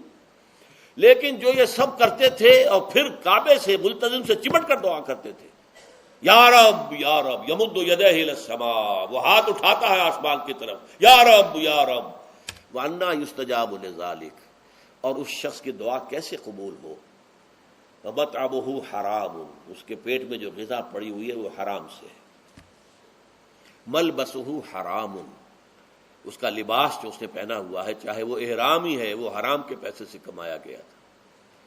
وَغُذِيَ بِالْحَرَام، اور اس کا پورا جسم جو ہے جس غذا سے یہ تن و توش تیار ہوا ہے وہ حرام کی غذا۔ ایسے آدمی کی دعا وہاں پہنچ کر بھی قبول نہیں ہوتی۔ لہذا تقویٰ کا اصل معیار اکل حلال، روزی حلال کی۔ اگر یہ نہیں ہے تو آپ نے متقیوں کی شکل بنا لی، اور بہت ہی آپ نے اپنے ظاہر کو جو ہے بہت آراستہ پیراستہ کر لیا سنت رسول سے، لیکن اللہ کی نگاہوں میں اس کی کوئی قدر و قیمت نہیں ہوگی جب تک کہ آپ کا رزق حلال کرنا۔ بارک اللہ لی ولکم فی القرآن العظیم ونفعنی وإیاکم بالآیات والذکر الحکیم۔